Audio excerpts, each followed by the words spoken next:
नमस्कार, ये है रेडियो हिंदुस्तान और मैं हूँ आपके साथ पारिजात। हमने एक नए कार्यक्रम का श्री गणेश किया है जो कि काफ़ी विवादास्पद भी हो सकता है लेकिन बहुत चुनौतीपूर्ण भी और यही इसका नाम भी है, सत्य की चुनौती। इस जीवन में सबसे मुश्किल काम है तो सच बोलना, सत्य का समर्थन करना बड़ी बात है, सत्य पर चलना और भी बड़ी बात है। लेकिन सत्य बोलना सबसे बड़ी बात है और यही चुनौती है। आज हमारे गेस्ट हमारे साथ हैं जिनका परिचय हमारी को होस्ट प्रीति देंगी, जो जिन्होंने आज इस सत्य की चुनौती को स्वीकार किया है और हमारे लिए वो सम्माननीय है। आदरणीय प्रीति। सभी दर्शकों को सत्य की चुनौती के मंच पर मेरा यानी प्रीति सक्सेना का प्यार भरा नमस्कार। आज हमारे बीच हमारी गेस्ट सुनीता जायसवाल जी हैं।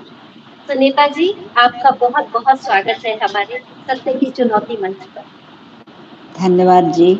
मुझे भी बहुत अच्छा लग रहा है आप लोगों के बीच में आकर के मुझे अपनी बातें बोलने का एक अच्छा सुनहरा और मौका मिल रहा है। जी बिल्कुल।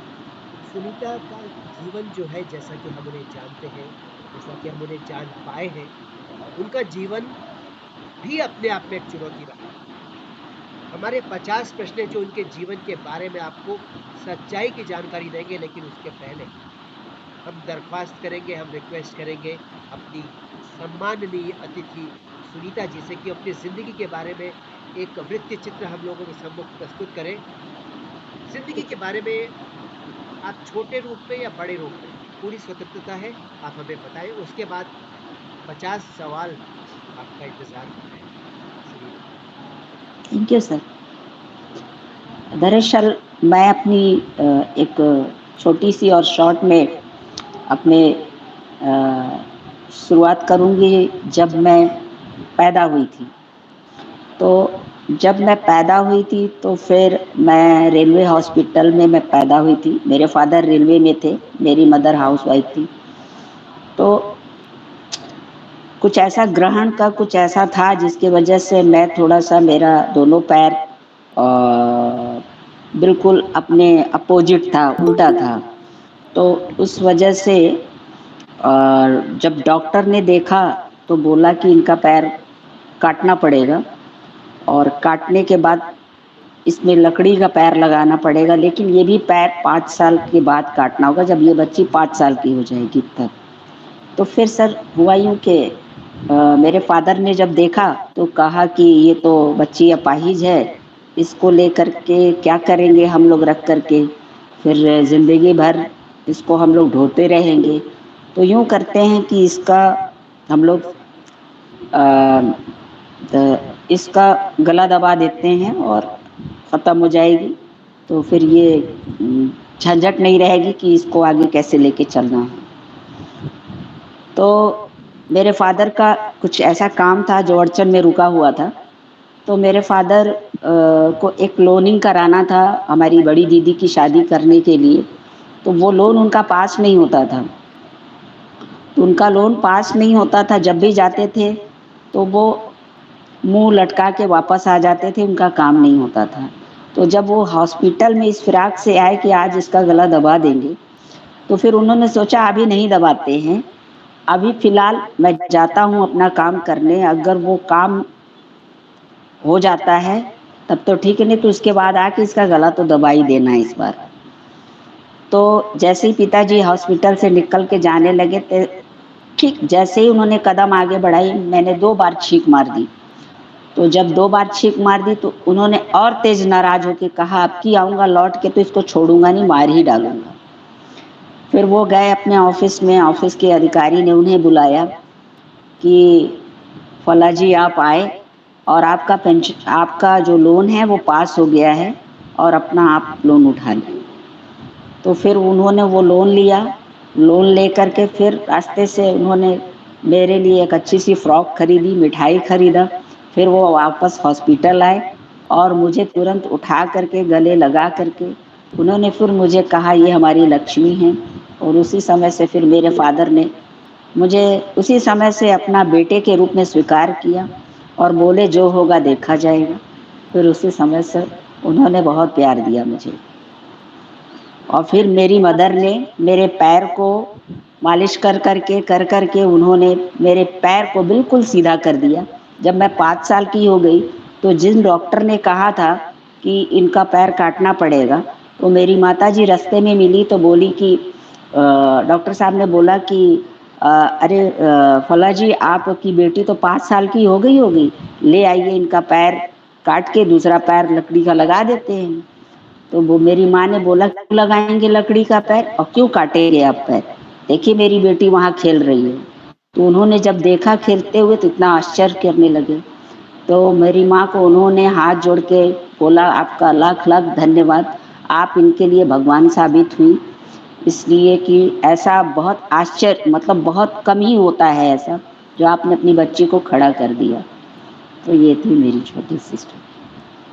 क्या इसमें आगे भी बहुत कुछ है जो हम आपसे सुनना चाहेंगे। एक लंबा बड़ा हिस्सा जो चुनौतीपूर्ण जो आपकी ज़िंदगी में आगे आपका इंतज़ार कर रहा था, वो भी हम आपसे सुनना चाहेंगे। लेकिन उसके पहले हमारे साथ जुड़े हैं अल हयात खान या नवाज़ खान दुबई से। नवाज़, आप जी, आपका संदेश मुझे दिख रहा है। आप अपने ऑडियो को और अपने वीडियो को अनम्यूट कर लीजिए।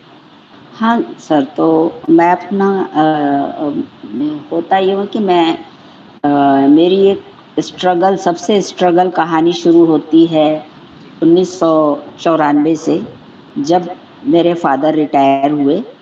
तो मेरे फादर जो है 1994 में रिटायर हुए। तो उन्होंने मुझे अ, बोला कि बेटा, आप तो कितना प्रयास किया गया कि आप शादी करें, पर आप शादी करने के लिए राजी नहीं हो रहे हो।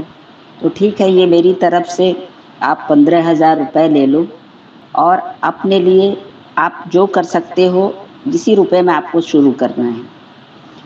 तो उन्होंने जब मुझे 15,000 रुपये दिए तो उस 15,000 रुपये से मैंने अपने घर में ही जनरल मर्चेंट की शॉप खोली। और मैं साइकिल से करीब 12-13 किलोमीटर हमारा होलसेल का मार्केट होता था। सो मैं वहाँ से साइकिल से सारे सामान ढो करके लाती थी और अपने दुकानों में रखती थी और बेचती थी। तो 15,000 से मैंने अपनी दुकान को लाखों में कन्वर्ट कर दिया। मेरी दुकान इतनी भर गई कि लोग सबको मेरा मेहनत दिखाई भी देने लगा। उसके बाद से जब वो चीज़ें होने लगी तो हमारे भाई साहब जो हैं वो थोड़ा इंटरफेयर करने लगे मेरे से, और इंटरफेयर करने लगे कि मुझे इसमें से पैसे चाहिए। तो उसके बाद से मैंने कहा कि आपको इसमें से पैसे कैसे दें, आप अपना जो भी ट्यूशन करते हैं या प्राइवेट जो भी पढ़ाते हैं, सो आपसे तो कोई मांगता नहीं है, मैं यहाँ पे मेहनत करती हूँ, आप लेंगे तो फिर मुझे तो पैसे इसमें से खर्च करने नहीं होते हैं, मुझे इसी से इसको बढ़ाने होते हैं। तो वो बोले, मैं कुछ नहीं जानता हूँ, मुझे इसमें से 1,000 रुपया चाहिए। और वो मेरी माँ को भी टॉर्चर करते थे, मुझे भी टॉर्चर करते थे। सो फिर मैंने नाराज़ हो कर के फिर मैंने उस दुकान को मैंने त्याग दिया। मैंने माँ से कहा, माँ ये दुकान भैया को ही दे दो, वही चलाएं अपना, मैं नहीं चलाऊँगी। फिर मैं वो चीज़ें छोड़ दी और छोड़ कर के मैं 2-3 साल के लिए मैं नैनीताल चली गई। मेरी एक मुँह बोली बहन थी, तो उनके पास गई। मैं वहाँ पे जाके उनके पास कुछ मैंने नर्सिंग की ट्रेनिंग वगैरह ली, सीखी। सो मगर उस 3 साल में मेरे भाई ने दुकान को, लाखों की दुकान को उन्होंने कम से कम ज़ीरो में ला दिया। सो जैसी बरकत, जैसी नियत वैसी बरकत। जी, जी, हाँ, जी, कहिए, कहिए। ज़ीरो में ला दिया। उसके बाद से फिर आवाज़ सुनाई पड़ रही है नमस्कार आपसे? एवरीवन। नमस्कार। अब आप जी दिख जी भी रहे हाँ, हो, आपकी नाउ आई आवाज़ भी आ कैन। रही है। Wonderful, wonderful. आपकी आवाज़ आ रही है, आप जी जी दिखाई भी जी दे रहे हैं। जी, या थैंक यू। जी, मेरे साथ मेरी को-होस्ट है देखिए, सुनीता, थैंक यू। सॉरी, सबसे पहले तो प्रीति सक्सेना मेरी को-होस्ट मेरे साथ है, सुनीता जायसवाल हमारी गेस्ट, जैसे कि आप हमारे गेस्ट नवाज़ खान। तो हम सब लोग अगर आप अनुमति दें तो आगे कंटिन्यू करें। जी, जी, थैंक यू। जी जी सुनीता, आपकी बात बीच में टूट गई थी क्योंकि हमारे यहाँ लाइट चली गई थी, इसकी समस्या आएगी। इसका इलाज भी ढूँढा जाएगा अगले एपिसोड में। अभी प्लीज़ कंटिन्यू कीजिए वहाँ कि से, जहाँ पे आप मम्मी को हॉस्पिटल में लेके रखे हुए थे, वो कभी-कभी बीमार हो जाती थी, तब आप ही उनका इलाज करती जी थी। जी आप घर से उनको ले आई थी ताकि आपके भाई उनको प्रताड़ित ना कर सकें। जी सर, जी सर। जी, फिर उसके बाद से फिर थैंक यू वेरी मच। मेरे भाई साहब मेरी माँ को काफ़ी प्रताड़ित करते थे, मारते सबसे भी थे, पहले तो पीटते भी थे। फिर मैं नैनीताल से वापस आई, फिर अपनी माँ का देखभाल करने लगी। फिर मेरे भाई साहब नहीं जो मैं है सुन रहा हूँ पहले। मेरे होने में भी काफ़ी दिक्कत करते थे, लेकिन मैंने मैं कहा सुन रहा हूँ ऐसे भाई साहब हमारे मानेंगे नहीं। या तो फिर मैं प्लीज उस जगह पे थोड़ा प्लीज प्रोसीड। टाइट हुई। फिर मैं टाइट हुई कि अगर आप इस तरह से करेंगे तो फिर भाई साहब अभी तो आपकी हाथें किनके? उठती हैं मेरी माँ के ऊपर, फिर कभी मेरा भी हाथ उठेगा तो फिर छोटे और बड़े का कोई लिहाज नहीं रह जाएगा। इसलिए वो माँ मेरी भी है और मैं लिहाज कर जाती हूँ चीज़ों को। तो इस तरह से मैं बहुत टाइट हुई तो थोड़ा उनका हाथ कंट्रोल हुआ, वरना कभी मेरे पे उड़ जाता था, जी जी कभी माँ पे उड़ जाता था। तो ये सब चीज़ों को झेलते हुए फिर मैं गोरखपुर जी अपनी जी एक प्राइवेट होटल है गंगेश, वहाँ पे मैंने अपनी जॉब कंटिन्यू रखी। फिर अपने कमाई से मैं घर में बहुत सारी जी चीज़ें जी जी लाती थी, जिसको जो है सारी चीज़ें चलती थी, लेकिन उस सब चीज़ों का कोई मोल नहीं था जी जी उनकी नज़र में। जी भाई के नज़र में कोई मोल नहीं था। जितना भी किया सब उनके लिए मेरा करना ज़ीरो मैं था। With you. फिर उसके बाद से ऐसे ही होता रहा। फिर 98 में मेरे फादर एक्सपायर जब हो गए तो वो मेरी माँ को और प्रताड़ित करना स्टार्ट कर दिए। फिर मेरी माँ को इस तरह से किया कि मेरी माँ 10 रुपए के लिए भी इधर उधर भटकने लगती थी। तो फिर ऐसे ही चलता रहा, चीज़ें खींचे और क्या बताऊँ। आपकी फिर बहन की शादी हुई थी, वो वाला एक मसला था, हाँ, उसमें हाँ, जी, मेरी हाँ, मेरी बहन एक्चुअल में क्या है कि मेरे से एक छोटी बहन थी, वो दरअसल उसकी शादी बॉम्बे हुई थी, तो उस समय अंतर्देशी या चिट्ठियाँ चलती थीं, तो कोई भी ये मोबाइल वगैरह नहीं होता था उस समय। तो जब 1 साल उसके शादी को हो गया तो मुझे अंदर से एक घबराहट सी होती थी कि पता नहीं क्या मेरी बहन का कोई हाल-चाल नहीं मिल रहा है, क्या बात है? तो मैंने पापा से कहा, पापा मुझे एक आप पास निकलवा के दीजिए ताकि मैं बॉम्बे जाके देखूँ वो ठीक तो है। तो पापा बोले कि नहीं वो ठीक होगी, क्या परेशानी की बात है? तो हम कहे नहीं मैं तो जाऊँगी। तो पापा ने पास तो नहीं दिया, मगर मैंने अपनी फ्रेंड का पास ले करके उनके पापा से रिक्वेस्ट करके उनसे पास ले करके उस पास से मैं बॉम्बे चली गई। और बॉम्बे जब गई तो अपनी बहन का ही दरवाज़ा खटखटा के मैं पूछ रही हूँ कि ये क्या, ये फलाने का घर है? मेरी बहन क्या बोलती है कि अरे तुम हमें ही नहीं पहचानती अपनी बहन को ही। तो उसको उसका शरीर देख के मैं इतना डर गई और 2-3 कदम पीछे लड़खड़ा गई। फिर मैंने उसके ससुराल में लोगों से काफ़ी बहस की कि आप लोगों ने मेरी बहन का ये क्या हालत बना रखा है, और मैं अपनी बहन को वापस गोरखपुर ले जाऊँगी, तो उसके घर वाले लाने नहीं दे रहे थे। फिर मैंने कहा अगर आप लोग नहीं लाने दोगे, तो मैं आप लोगों को यही पटक-पटक के मारूँगी, चाहे जो भी कुछ हो जाए। मैं अपनी बहन को तो लेके जाऊँगी। बहुत बढ़िया, बहुत बढ़िया, बहुत बढ़िया, बहुत बढ़िया। जी, फिर अपनी बहन को मैं लेके आई सर, और लाने के 15 दिन जीवित रही, बहुत सारे डॉक्टरों को दिखाया लेकिन हर डॉक्टर जवाब दे दिया। लाने के ठीक 15 दिन के बाद रक्षाबंधन का त्योहार था, उसी दिन वो एक्सपायर कर गई। और ठीक उसके एक्सपायर होने के बाद 1 महीने बाद मेरे फादर भी एक्सपायर कर गए, जिसकी वजह से मेरे ज़हन में बहुत सारी चीज़ें बैठ गई कि अगर शादी जैसी लाइफ ऐसी है, तो ऐसे शादी से मैं बिना शादी बहुत बढ़िया हूँ। इसलिए सर मैंने शादी नहीं की। तो जल्दी से आप कुछ कहना नहीं चाहेंगी? ऐसा हाँ, नवाज़ कुछ कहना मैं चाहते कुछ हैं, कह आप सकता कहिए। हूँ। जी, मैं कुछ कह सकता हूँ। जी कहिए। देखिए जी बिल्कुल। दुनिया में दो तरह की शक्ति होती है, अच्छी और बुरी। और दुनिया में दो तरह के सिर्फ लोग होते हैं, अच्छे और बुरे। और हमने इनको डिवाइड कर दिया बहुत सारी चीजों में। तो क्योंकि आपकी आपकी जो स्टोरी है वो बहुत बहुत दुख वाली है, जिसको मतलब अल्फाजों में बयान नहीं किया जा सकता। That I can feel it from here, यहाँ से। क्योंकि हम सब कहीं न कहीं किसी न किसी दुख से गुजरे हैं, बहुत बड़े दुख से गुजरे आप, रीता जी। जी और मैं सबसे पहले तो आपको सैल्यूट करूँगा कि आप थैंक यू सर। अंतिम समय में ही सही, आप जीत गईं। मरना मृत्यु तो सबके और जीवन सब अपने हाथ में नहीं है, लेकिन आप जीत गईं, मुझे इस बात का गर्व है आप पे। आप थैंक यू बहन हैं सर। मेरी, और मुझे इस बात की बहुत खुशी है कि आप जीत गईं। और बड़ा संयम से काम लिया आपने, बहुत तरीके से आपने काम किया। और एक आदमी, देखिए, मुझे समझ नहीं आता, मैं अपना कांसेप्ट बताऊँ, मगर अपना चाहेंगे कांसेप्ट बताऊँ कि हम अगर चाहेंगे माँ एक नमस ऐसी चीज़ है। नमस हम आपसे एक गुजारिश जी, करेंगे। आपकी ज़िंदगी ने भी बहुत जी, उतार-चढ़ाव देखे, बहुत चुनौतियाँ देखी हैं, चैलेंजेस। तो थोड़ा-सा शॉर्ट में करके, जी, क्योंकि आपकी कहानी काफ़ी लंबी है, जो मैं जानता हूँ।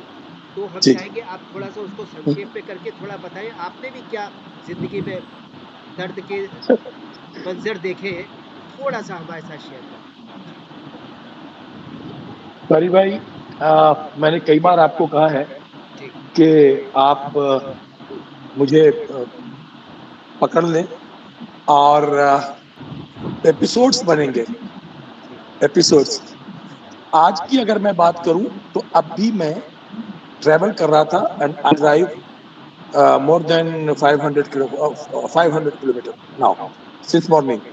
और मैं आपके आदर से आप लोगों के लिए सबसे पहले तो मैं क्षमा चाहूंगा कि मैं जिससे मेरी वजह से आप लोगों को देर हुई। नहीं और कोई एक हाथ में फोन है, जी, कोई बात नहीं। मैं अपने ऑफिस में होता हूँ, तो मेरी सेक्रेटरी दुनिया जो भी अपने लवाजमात होते हैं, हमें उसकी आदत हो चुकी है। तो हम लोग मतलब थोड़ा कमजोर हो गए, वीक हो गए ना। आप आदमी डिपेंडेंट हो जाता है, तो फिर वो, तो अब एक हाथ में फोन लेकर, और वही करती है ये सब, जो भी मेरी मीटिंग्स वगैरह वो अरेंज करती है। तो मुझे थोड़ा सा ना, तो इसके लिए क्षमा चाहता हूँ, मुझे लेट हुई, लेकिन मैं पहली फुर्सत में भाग कर रुक कर अभी कॉल कर रहा हूँ, तभी मैं स्टेशन पे नहीं पहुंचा। अच्छा, आप हिंदुस्तान से मिडिल मेरी ईस्ट कैसे गए? हिंदुस्तान से मिडिल ईस्ट जाने कट की शॉट। जर्नी, और फिर आपकी मोहब्बत, फिर आपकी शादी, और फिर आपको ज़िंदगी का सबसे बड़ा झटका, वो थोड़ा आप सुनाएँ हमें, सुन कर के फिर से एक बार हाँ, उस हाँ, दौर को याद करने का मौका हाँ, मिलेगा। जी, जी। अब मैं बहुत लंबी स्टोरी है, लेकिन मैं फिर किसी तरीके से उसको समराइज करूँ, वो मुझे समझ नहीं आ रहा। क्योंकि चलिए मैं शादी से क्षत्रिय हूँ, आप मोहब्बत और से शुरू करिए, क्षत्रिय जब जो आपकी होते हैं। मुलाकात हुई, जी, पहली बार जब आपने उनसे मुलाकात की, उसके बाद से शुरू कीजिए। एक्चुअली हाँ, मोहब्बत तो ये हुआ कि मुझे बड़ा इतने ज़्यादा अपने फ़र्ज़ में, अपने फ़राइज़ में, जैसे दीदी ने कहा ना कि मैंने दुनिया देखा ही नहीं। सुनीता दीदी ने अभी कहा कि मैंने देखा ही नहीं, मैंने सोचा कि अब इतना ज़्यादा स्ट्रगल करने के बाद अगर ये लाइफ़ है तो नहीं चाहिए मुझे। तो एक तरह से वो किसी हद तक ठीक है बेचारी। जी, सही कह रहे अगर हैं। ये लाइफ़ होती है, लेकिन अगर ये लाइफ़ होती है, दीदी, अब वो तो मर्द थे, उन्होंने, एक आदमी जो अपनी माँ पे हाथ उठा सकता है, वो मर्द हो ही नहीं सकता। पहली नहीं, बात तो आप बिल्कुल, ये ये सुनिए। बहुत बुरा व्यक्ति ये है मैं जो आपको बता अपनी माँ पे हाथ दूँ, वो उठाए। मर्द हो ही नहीं सकता। नहीं, नहीं। बिल्कुल। औरत पे हाथ उठाना मर्द का काम है ही नहीं, चाहे औरत खुद हाथ उठा दे। बिल्कुल, आप you can't beat a women, बिल्कुल। और वो भी मर्द। इट्स नहीं पॉसिबल। उनके चरणों के नीचे हम कहते हैं स्वर्ग है। हमारे यहाँ कहते हैं कि उनके चरणों के नीचे स्वर्ग है, स्वर्ग है, और बिल्कुल। औरत ने हमें जना है। और हम उन पर कैसे, वो हमें, कोई भी औरत हो, देखिए आप मेरे सामने बैठी हैं, आप मेरी बहन भी है, मेरी माँ भी है, मैं आपका कैसे निरादर कर सकता हूँ? मेरी जरूरत नहीं है, पैदा क्या जननी है आप हमारी, कैसे कर सकते हैं? तो एक कोई पर्टिकुलर इतना बड़ा हादसा हुआ आपके साथ, हमें बहुत खेद है, बहुत दुख है। और ट्रस्ट मी दीदी, अगर मैं आपके कांटेक्ट में रहता, तो मेरे लिए एक फ्लाइट का फर्क था, एक फ्लाइट आपसे दूर होना, 6 आवर। मैं देख लेता हूँ उनको, चाहे कितने बड़े पावरफुल रहते हो, चाहे मेरा कोई भी हासिल होता। खैर वो तो हो गया। मैं आपका भाई हूँ और मैं वैसा थैंक यू बिल्कुल नहीं भैया। हूँ, बल्कि मैं इस तरह हूँ कि आपकी जूती को अपने सर पे लेके चलने वाला, आपकी चप्पल मैं अपने सर पे लेके चलूंगा तो मैं खुद को गौरवान्वित महसूस करूंगा। भाई आप थैंक यू बहुत ये अच्छे, भैया। बात बहुत है। Thank you. बहुत अच्छा, बहुत बड़े दिल है आपका, बहुत अच्छे इंसान हैं थैंक यू भैया। और बहुत अच्छे ख्याल है आपके भाई। ये हमें आपका बहुत प्यार है मालूम है कि आपका। आप हमारे दोस्त हैं। आज हम लोग शुरुआत बिल्कुल। करते हैं अपने कार्यक्रम की। आप पहला प्रश्न पूछिए प्रीति। मैं बहुत हाँ, या प्रीति प्लीज। Continue please. मैं सुनीता जी से और आप दोनों से ही पूछना चाहूंगी कि आपका आपके पिताजी क्या करते थे और आपकी माताजी क्या करती थी, वर्किंग थी या गृहिणी? पहले सुनीता जी आप।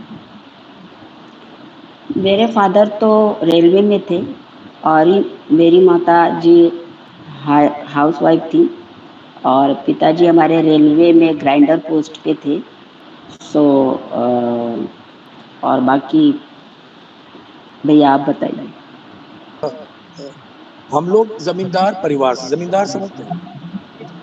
जी जी। जमींदार मेरे दादा, आपको जगह तो नहीं पता चल पाएगी, फिर भी मैं बता दूं। जीटी रोड पे एक जगह है सुपाई, वहां की मेरे दादा हैं। और मेरे और मेरी जो मेरे नाना, वो एक सूबे के पूरा एक एरिया के जमींदार थे मेरे दादा, ठीक है। और मेरे नाना भी जमींदार थे। मैं इसलिए बता रहा हूँ क्योंकि आगे की चीजें इजी हो जाएंगी परी भाई आपके लिए। शायद मैं स्टोरी को थोड़ा लंबी कर रहा हूँ, करूँ क्या, समराइज कर नहीं सकता इससे ज्यादा, कोशिश कर रहा हूँ। तो नाना जो मेरे थे वो रफीगंज एक जगह है, वहां 9 मौजे के जमींदार थे मेरे नाना, ठीक है। और वो रेलवे में जमींदार होने के बावजूद उनको पसंद नहीं था ये सब कुछ, यानी जमींदारी वगैरह। तो वो रेलवे में टीटी थे नाना मेरे, उन्होंने नौकरी ज्वाइन की जबकि बुरा माना जाता था फैमिली में। अच्छा, अब मैं इधर आता हूँ। मेरी दादा के रहने में, परदादा के रहने में दादा का देहांत हो जाता है। मेरे दादा का देहांत मेरे दादा कलकत्ता में होते थे, कोलकाता जॉब है, वहां होते थे। और हमारी बुक स्टोर थी अपनी, किताबिस्तान के नाम से जो भी थी। तो तो परदादा के रहते में दादा का डेथ हो गया। हमारे यहाँ एक चीज होती है महजूब, मुस्लिम समाज में महजूब होती है। अगर परदादा के रहने में अगर दादा का डेथ हो जाता है तो उसके बच्चे महजूब हो जाते हैं, उसकी बीवी को बहुत पार्शियल या शायद कुछ मिलेगा या कुछ नहीं मिलेगा। क्यों? ठीक है, ये ऐसा है। तो मेरी दादी अपने 2 बच्चों को लेकर, एक मेरे फादर जो कि 8 साल के थे और मेरे फादर चचा जो 6 साल के थे शायद, या ऐसे कुछ होंगे, दोनों को उंगली पकड़कर, हालांकि वो लोग अच्छे लोग थे, उन्होंने रोका, उन्होंने ये कहा हम आपको राइट्स देंगे, ये देंगे, वो देंगे। दादी ने कहा नहीं, मेरे पति नहीं रहे, आई मूव। तो मेरी दादी वहां से आई और मेरी दादी गर्ल्स स्कूल की प्रिंसिपल रही। ये गर्ल्स स्कूल वो गवर्नमेंट के, LPU गर्ल्स स्कूल नाम था, मुझे याद है। और वो आयरन लेडी थी, जैसा कि वो दीदी है।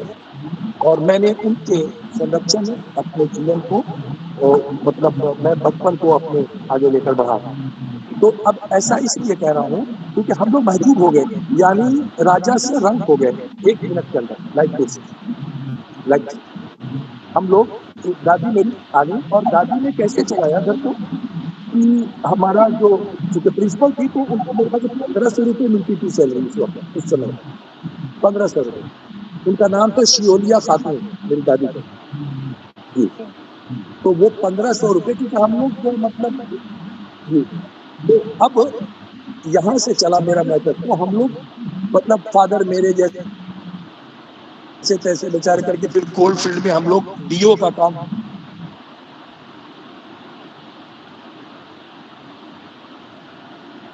मेरे ख्याल से आवाज चली गई उनकी, लाइट का या फादर करने लगे थे। हाँ आवाज आ अब गई, हाँ। आपकी आवाज हम आ गई। मुझे निकलना पड़ा क्योंकि मुझे मेरे परिवार को देखना था, मेरी बहनों को देखना था।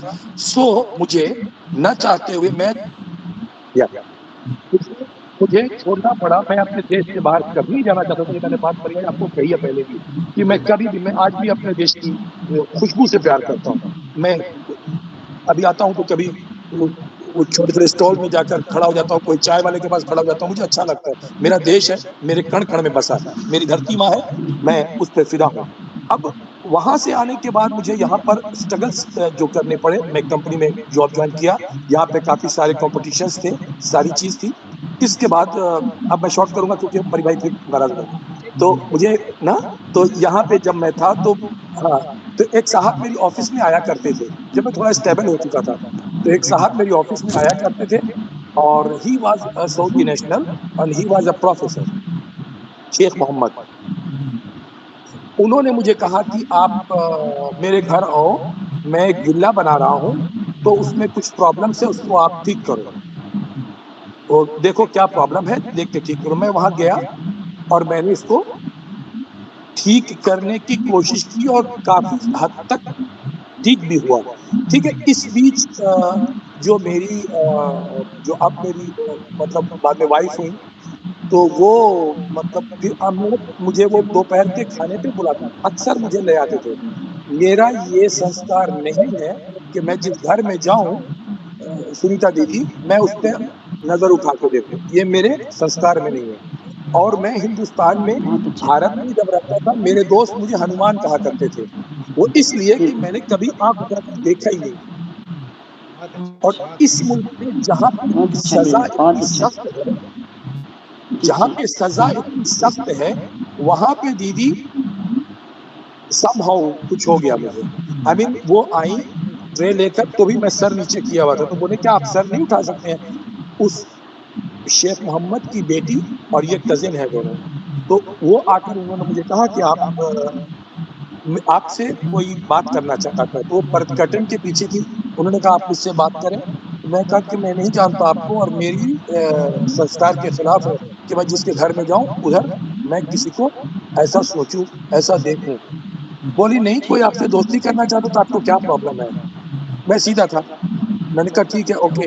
मतलब फिर वो आई और उन्होंने अपने बारे में बताया कि उनकी प्रॉब्लम क्या है। और यहाँ पर जो एक मतलब मैं अपने बारे में कहूँगा कि मैं इमोशनल फूल कहिए या जो कहिए। और उन्होंने कहा कि आप मुझे भूल, एक सेंटेंस मुझे याद है, हम बॉम्बे आए, मुंबई आए और हम जी, एसएल पार्क गए। वो भी गई हुई थी और जी। मैं भी गया एसएल पार्क में। तो एसएल पार्क में वहाँ अ, मुझे उन्होंने मेरे, जब मैं जाने लगा तो मुझे देख रही थी बहुत अजीब निगाह से। मेरी जो वाइफ हुई बात है, पीछे से यू विल, आप मुझे भूल तो नहीं जाओगे? तो वो चीज़ मुझे इतनी जोर से खींची कि मत पूछिए। फिर वो ऊपर वो जो ये होता है ना घूमने वाला, क्या कहते हैं उसको?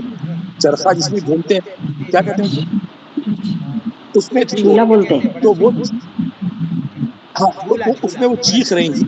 वो झूला, चीखने लगी। झूला। मैं दूसरे, हाँ, झूला, झूले में मैं दूसरे इस पे था, दूसरे वाले पे। मेरा आलम ये हुआ कि मैं उठकर खड़ा हो गया झूले में। It was very dangerous. अरे मतलब बाप एक दूसरी चेयर पे लड़की बैठी हुई है, आप दूसरी चेयर पे हो और आप उसको सेव करना चाहो। माने क्या बात है। इस हद तक मैं बेवकूफ़ था। जी, जी, जी। नहीं बेवकूफ़ नहीं, तो ये मोहब्बत थी फिर आपकी। मोहब्बत का आपको सलाम होना ये चाहिए। बेवकूफ़ी नहीं था, वो मोहब्बत आपका प्यार था दीदी। बिल्कुल, प्यार था। जी। तो वो फिर वो वहाँ से चला, फिर जब मैं यहाँ आया, फिर वो बेल्जियम गई, काफ़ी मतलब मेरे सगे मामू ने कहा, आपको शॉर्ट में बताऊँ क्योंकि बहुत लंबी स्टोरी जी, है। जी, मेरे बिल्कुल। मामू ने कहा अच्छा मैं इससे मेरा फ़ोन चलते रहे, 14,000 दिरहम मेरे कार्ड से बरामद हुआ, मेरी गाड़ी से कंपनी को। तो कहते ये लड़का करता क्या है? मैंने इसने तो पूरी सैलरी ठोक दी कंपनी।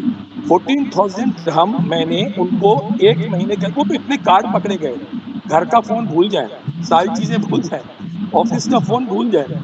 तो इतनी सारी बात मैंने उनसे करी थी और उनको अपने घर में शी वाज़ फीलिंग, दीदी मैं बताना आपको चाहूँगा, आप कहते हैं मर्द, दादी दीदी वो शी वाज़ मतलब वो उनका कुछ प्रॉब्लम हुआ था किसी के साथ, किसी सऊदी के साथ में, तो she she got divorced and वो अपने घर में भी उनका तिरस्कार होता था।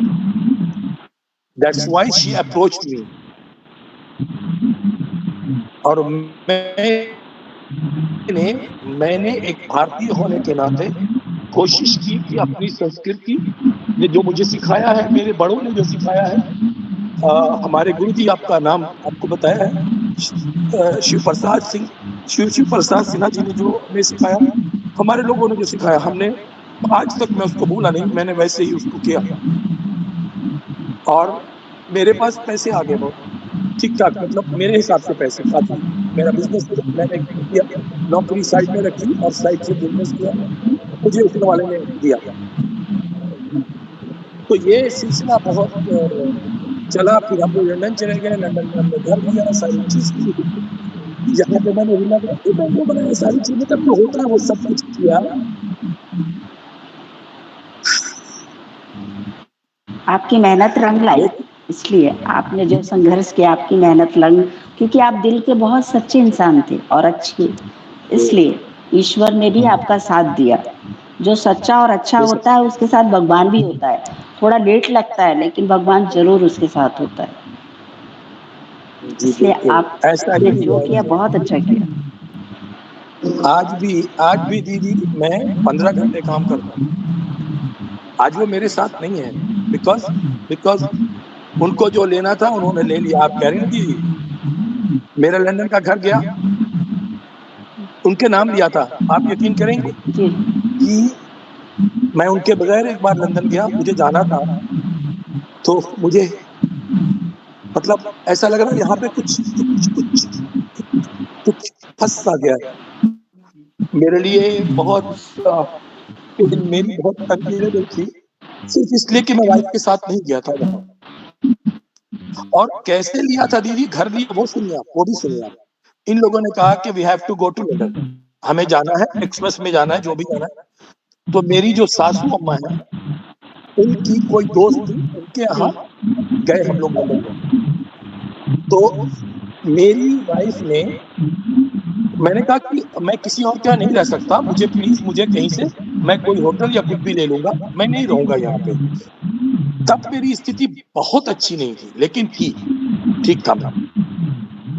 मैं जब गया तो एक दिन जब मैं उनके घर गया, मैं और अंकल जब घर गए तो मैंने देखा कि वाइफ़ काफ़ी उलझी-सी थी। मैंने कहा क्या हुआ? आँखें डबडबा रही थी, क्या हुआ? भाई दूसरे कमरे में आना है, चले हम लोग we are going back to Dubai. तो मैंने कहा व्हाई? अभी तो 4 दिन बाद तो वो होने वाली है, एक्सप्रेस है, तो तुम कह रही थी अब क्यों जा रही हो? नहीं, चलें ठीक नहीं है। मैंने कहा tell me the truth, what happened with you? तो 2 कतरे आँसू के निकले। मैंने पूछ दिए, मैंने कहा तुम यहीं रहो अभी। विदिन 3 डेज़ यानी 4th डे के अंदर हम अपने घर में थे। मैं उनको उठाकर ले गया और हाथ पकड़ कर ले गया। वहाँ जाकर कहा बोले निवास यार समथिंग। पता है वो घर मेरा कब क्या हुआ? एक समय के बाद उन्होंने मेरा घर मेरे अपने अब ये दूसरी स्टोरी जो मैं बता रहा हूँ, जब उनके बगैर मैं गया घर पे, तो हालाँकि रास्ते में मेरा घर जो है वो वाल्थम में है, वहाँ लंदन में, शेन हॉल स्ट्रीट में। तो आप जानते होंगे, परी भाई समझते होंगे जी, जी, जी। 100% 18 नंबर में। तो मैं वहाँ से 1 घंटे की मुझे ट्यूब लगती है, 2 ट्यूब टिकट ली और दूसरी लगती है, 2 ट्यूब लगती है। तो मैं पूरे रास्ते बेचैन रहा, वाइफ़ की मोहब्बत में, सारी चीज़ों में। मुझे एक वहाँ डाक आती है, मैंने डाक देखी ना डोर से, तो देखा तो घर की मुझे इंस्टॉलमेंट भरनी थी और कार की भी। जो कार थी 3 गेट्स की छोटी-सी। तो मैंने देखा तो वाइफ़ के नाम नहीं, वो अहमद के नाम मतलब कि जो वाइफ़ के नाम थी, मैंने कहा ये लगता है मैं नींद में कुछ मुझे ऐसा थक गया हूँ मैं, तो मैं ऐसे सर को मार के फिर सो गया जाकर। सुबह उठा देखा तो फिर उसी के नाम। मैंने वाइफ़ को फ़ोन किया, मैंने कहा कि आपने घर को चेंज किया अपने नाम से, भाई के नाम किया? बोली हाँ, क्या फ़र्क पड़ता है? मैंने कहा यही तो मैं कह रहा हूँ कि क्या फ़र्क पड़ता है? एक क्रिया जिसको करने की ज़रूरत ही नहीं है, क्यों किया? मेरी अम्मी से बात की, मम्मी को बात की, मम्मी कहती है बेटा सब कुछ तुम्हारे ही लिए है। मैंने कहा मुझे कुछ नहीं चाहिए, अगर आपके बेटे को चाहिए था, मुझे 2 बजे रात में मेरा घर नॉक कर दें डोर, मैं आँख बंद करके साइन कर देता। आँख बंद करके, मेरा भाई है वो, साइन। तो वहाँ से फिर चिड़चिड़ी स्टार्ट हुई और जब मैं जितना लैंड करता हूँ तो मैं जो अपना विला बनाकर फर्निश्ड करके उसको फाइनल स्टेज में था कि मुझे बेचकर दूसरा बनाना था। मेरा पेशा यही है। Then my driver called me, sir, please pick your stuff from the villa. मैं तो why? The villa has been rented. मेरा घर अब यहाँ उतरा हूँ सेकंड हैंड में। मेरा विला जिसकी 3.5 रियाल दिरहम उसका मतलब ऐसे मुझे मिल रहा था। बहुत चाव से बनाया था मैंने, स्विमिंग पूल बनाया, ये बनाया, वो बनाया, बहुत सर। तो आज भी आप कह रहे हैं, आज मैं कितनी बार मर चुका हूँ, एक बार बताऊं? उसके बाद जब मैं उधर बहुत बार मरा हूँ, बहुत बार मरा। अब मैं थोड़ा ठीक हुआ हूँ परी भाई से, और ये वो शख्स जो सामने बैठे हैं ना, इनकी वजह से आज मैं इस हालत में हूँ। इन्होंने मेरी माँ के बाद, अगेन आई रिपीट, आप 3 लोगों के बीच में मैं आपको ये बता रहा हूँ कि ये वो शख्स हैं जिन्होंने मुझे ये कहा, एक ब्लाइंड ट्रस्ट किया मुझ पे, और इन्होंने मुझे कहा है कि तुम सही रास्ते पे हो, तुम्हारे साथ मैं खड़ा हूं, और you are on the correct path. और जब उसके ये लोग तरह तरह के, आपको पता है जिस दिन मेरी माँ की अर्थी उठ रही थी उस दिन मुझे पुलिस कॉल कर रही थी दीदी। जिस दिन मेरी माँ की अर्थी,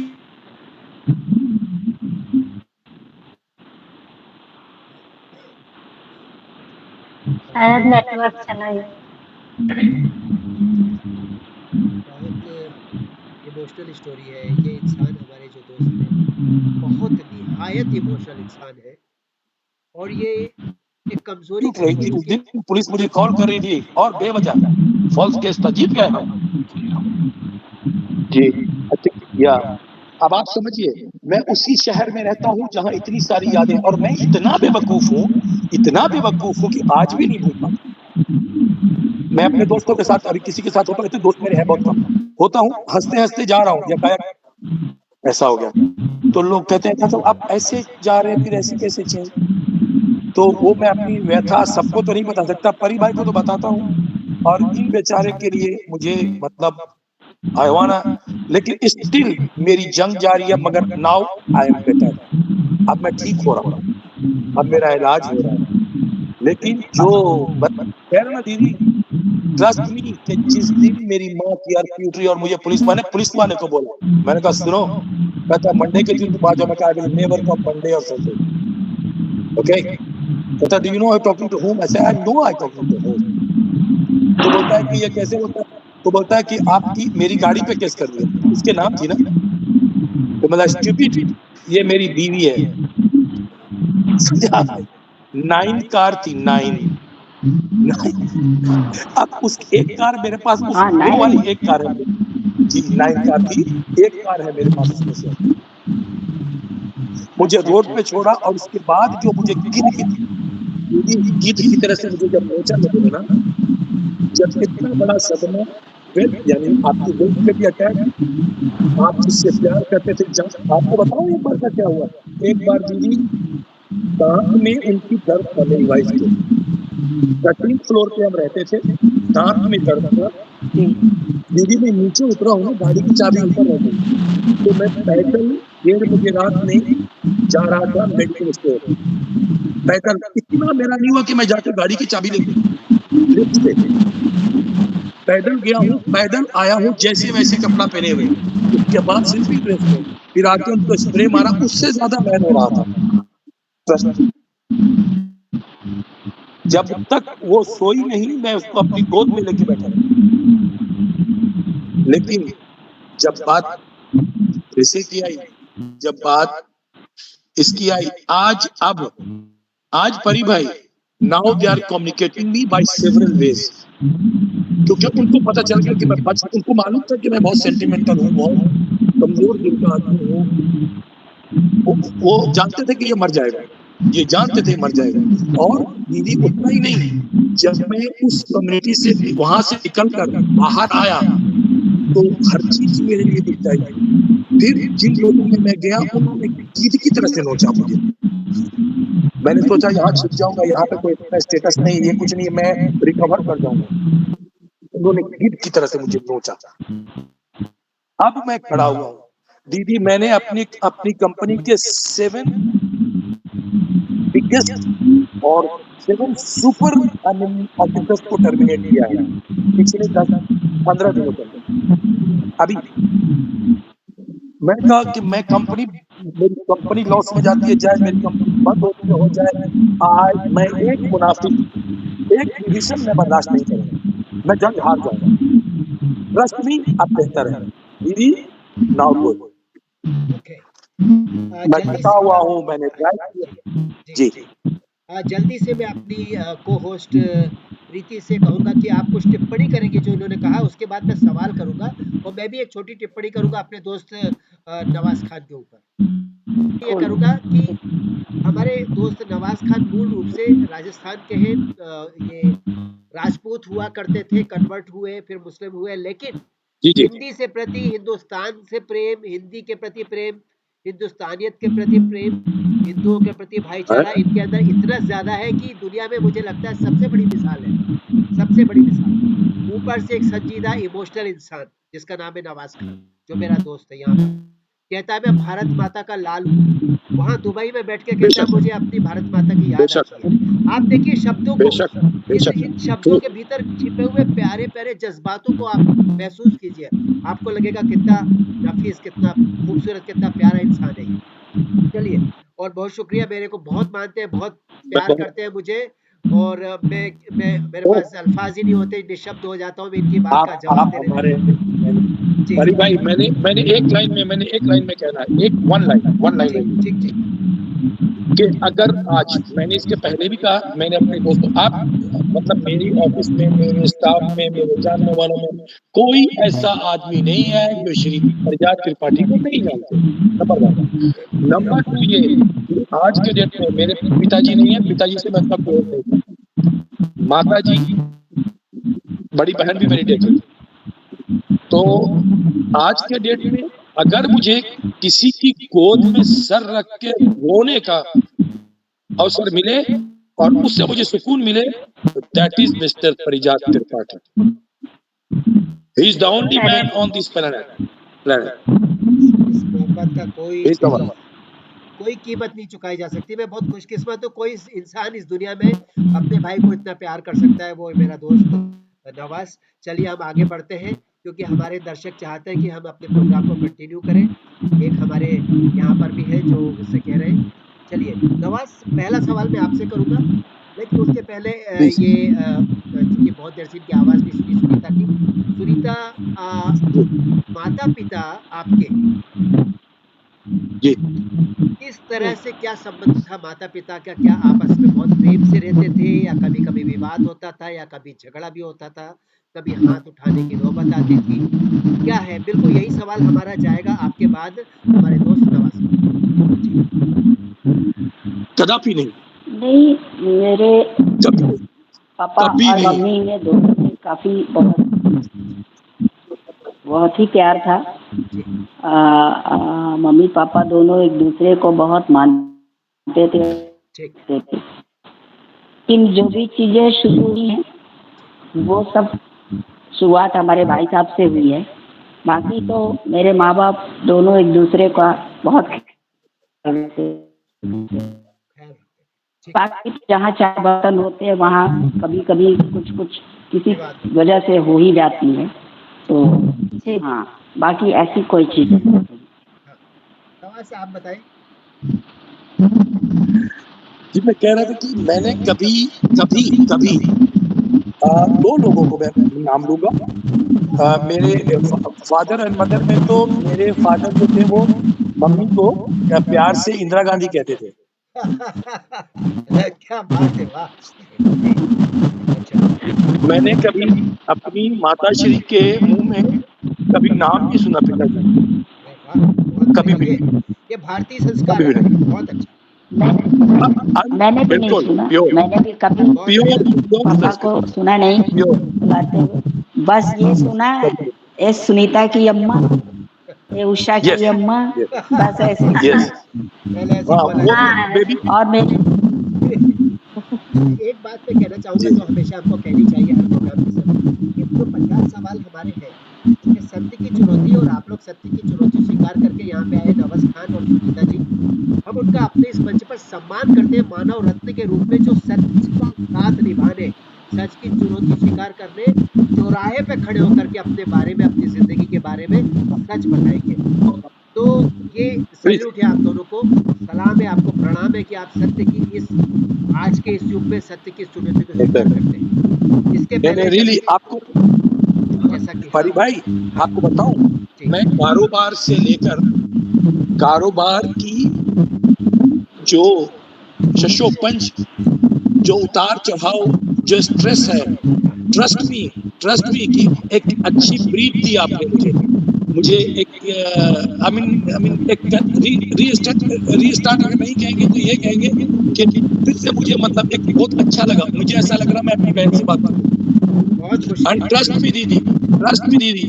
मी, अगर आपने मुझे आवाज दी होती ना, आपका भाई सर के बल चल के आता, सर के बल, आपको एक बार कोई मैंने बात भाई कहा सर के बल चल के आता, कभी कोई आजमा बात नहीं लीजिए। भैया, ईश्वर ने इसीलिए तो परिजात भाई के थ्रू आपको मिलाया है हम सबको। बहुत बड़ी बात है और बहुत खुशी की बात है।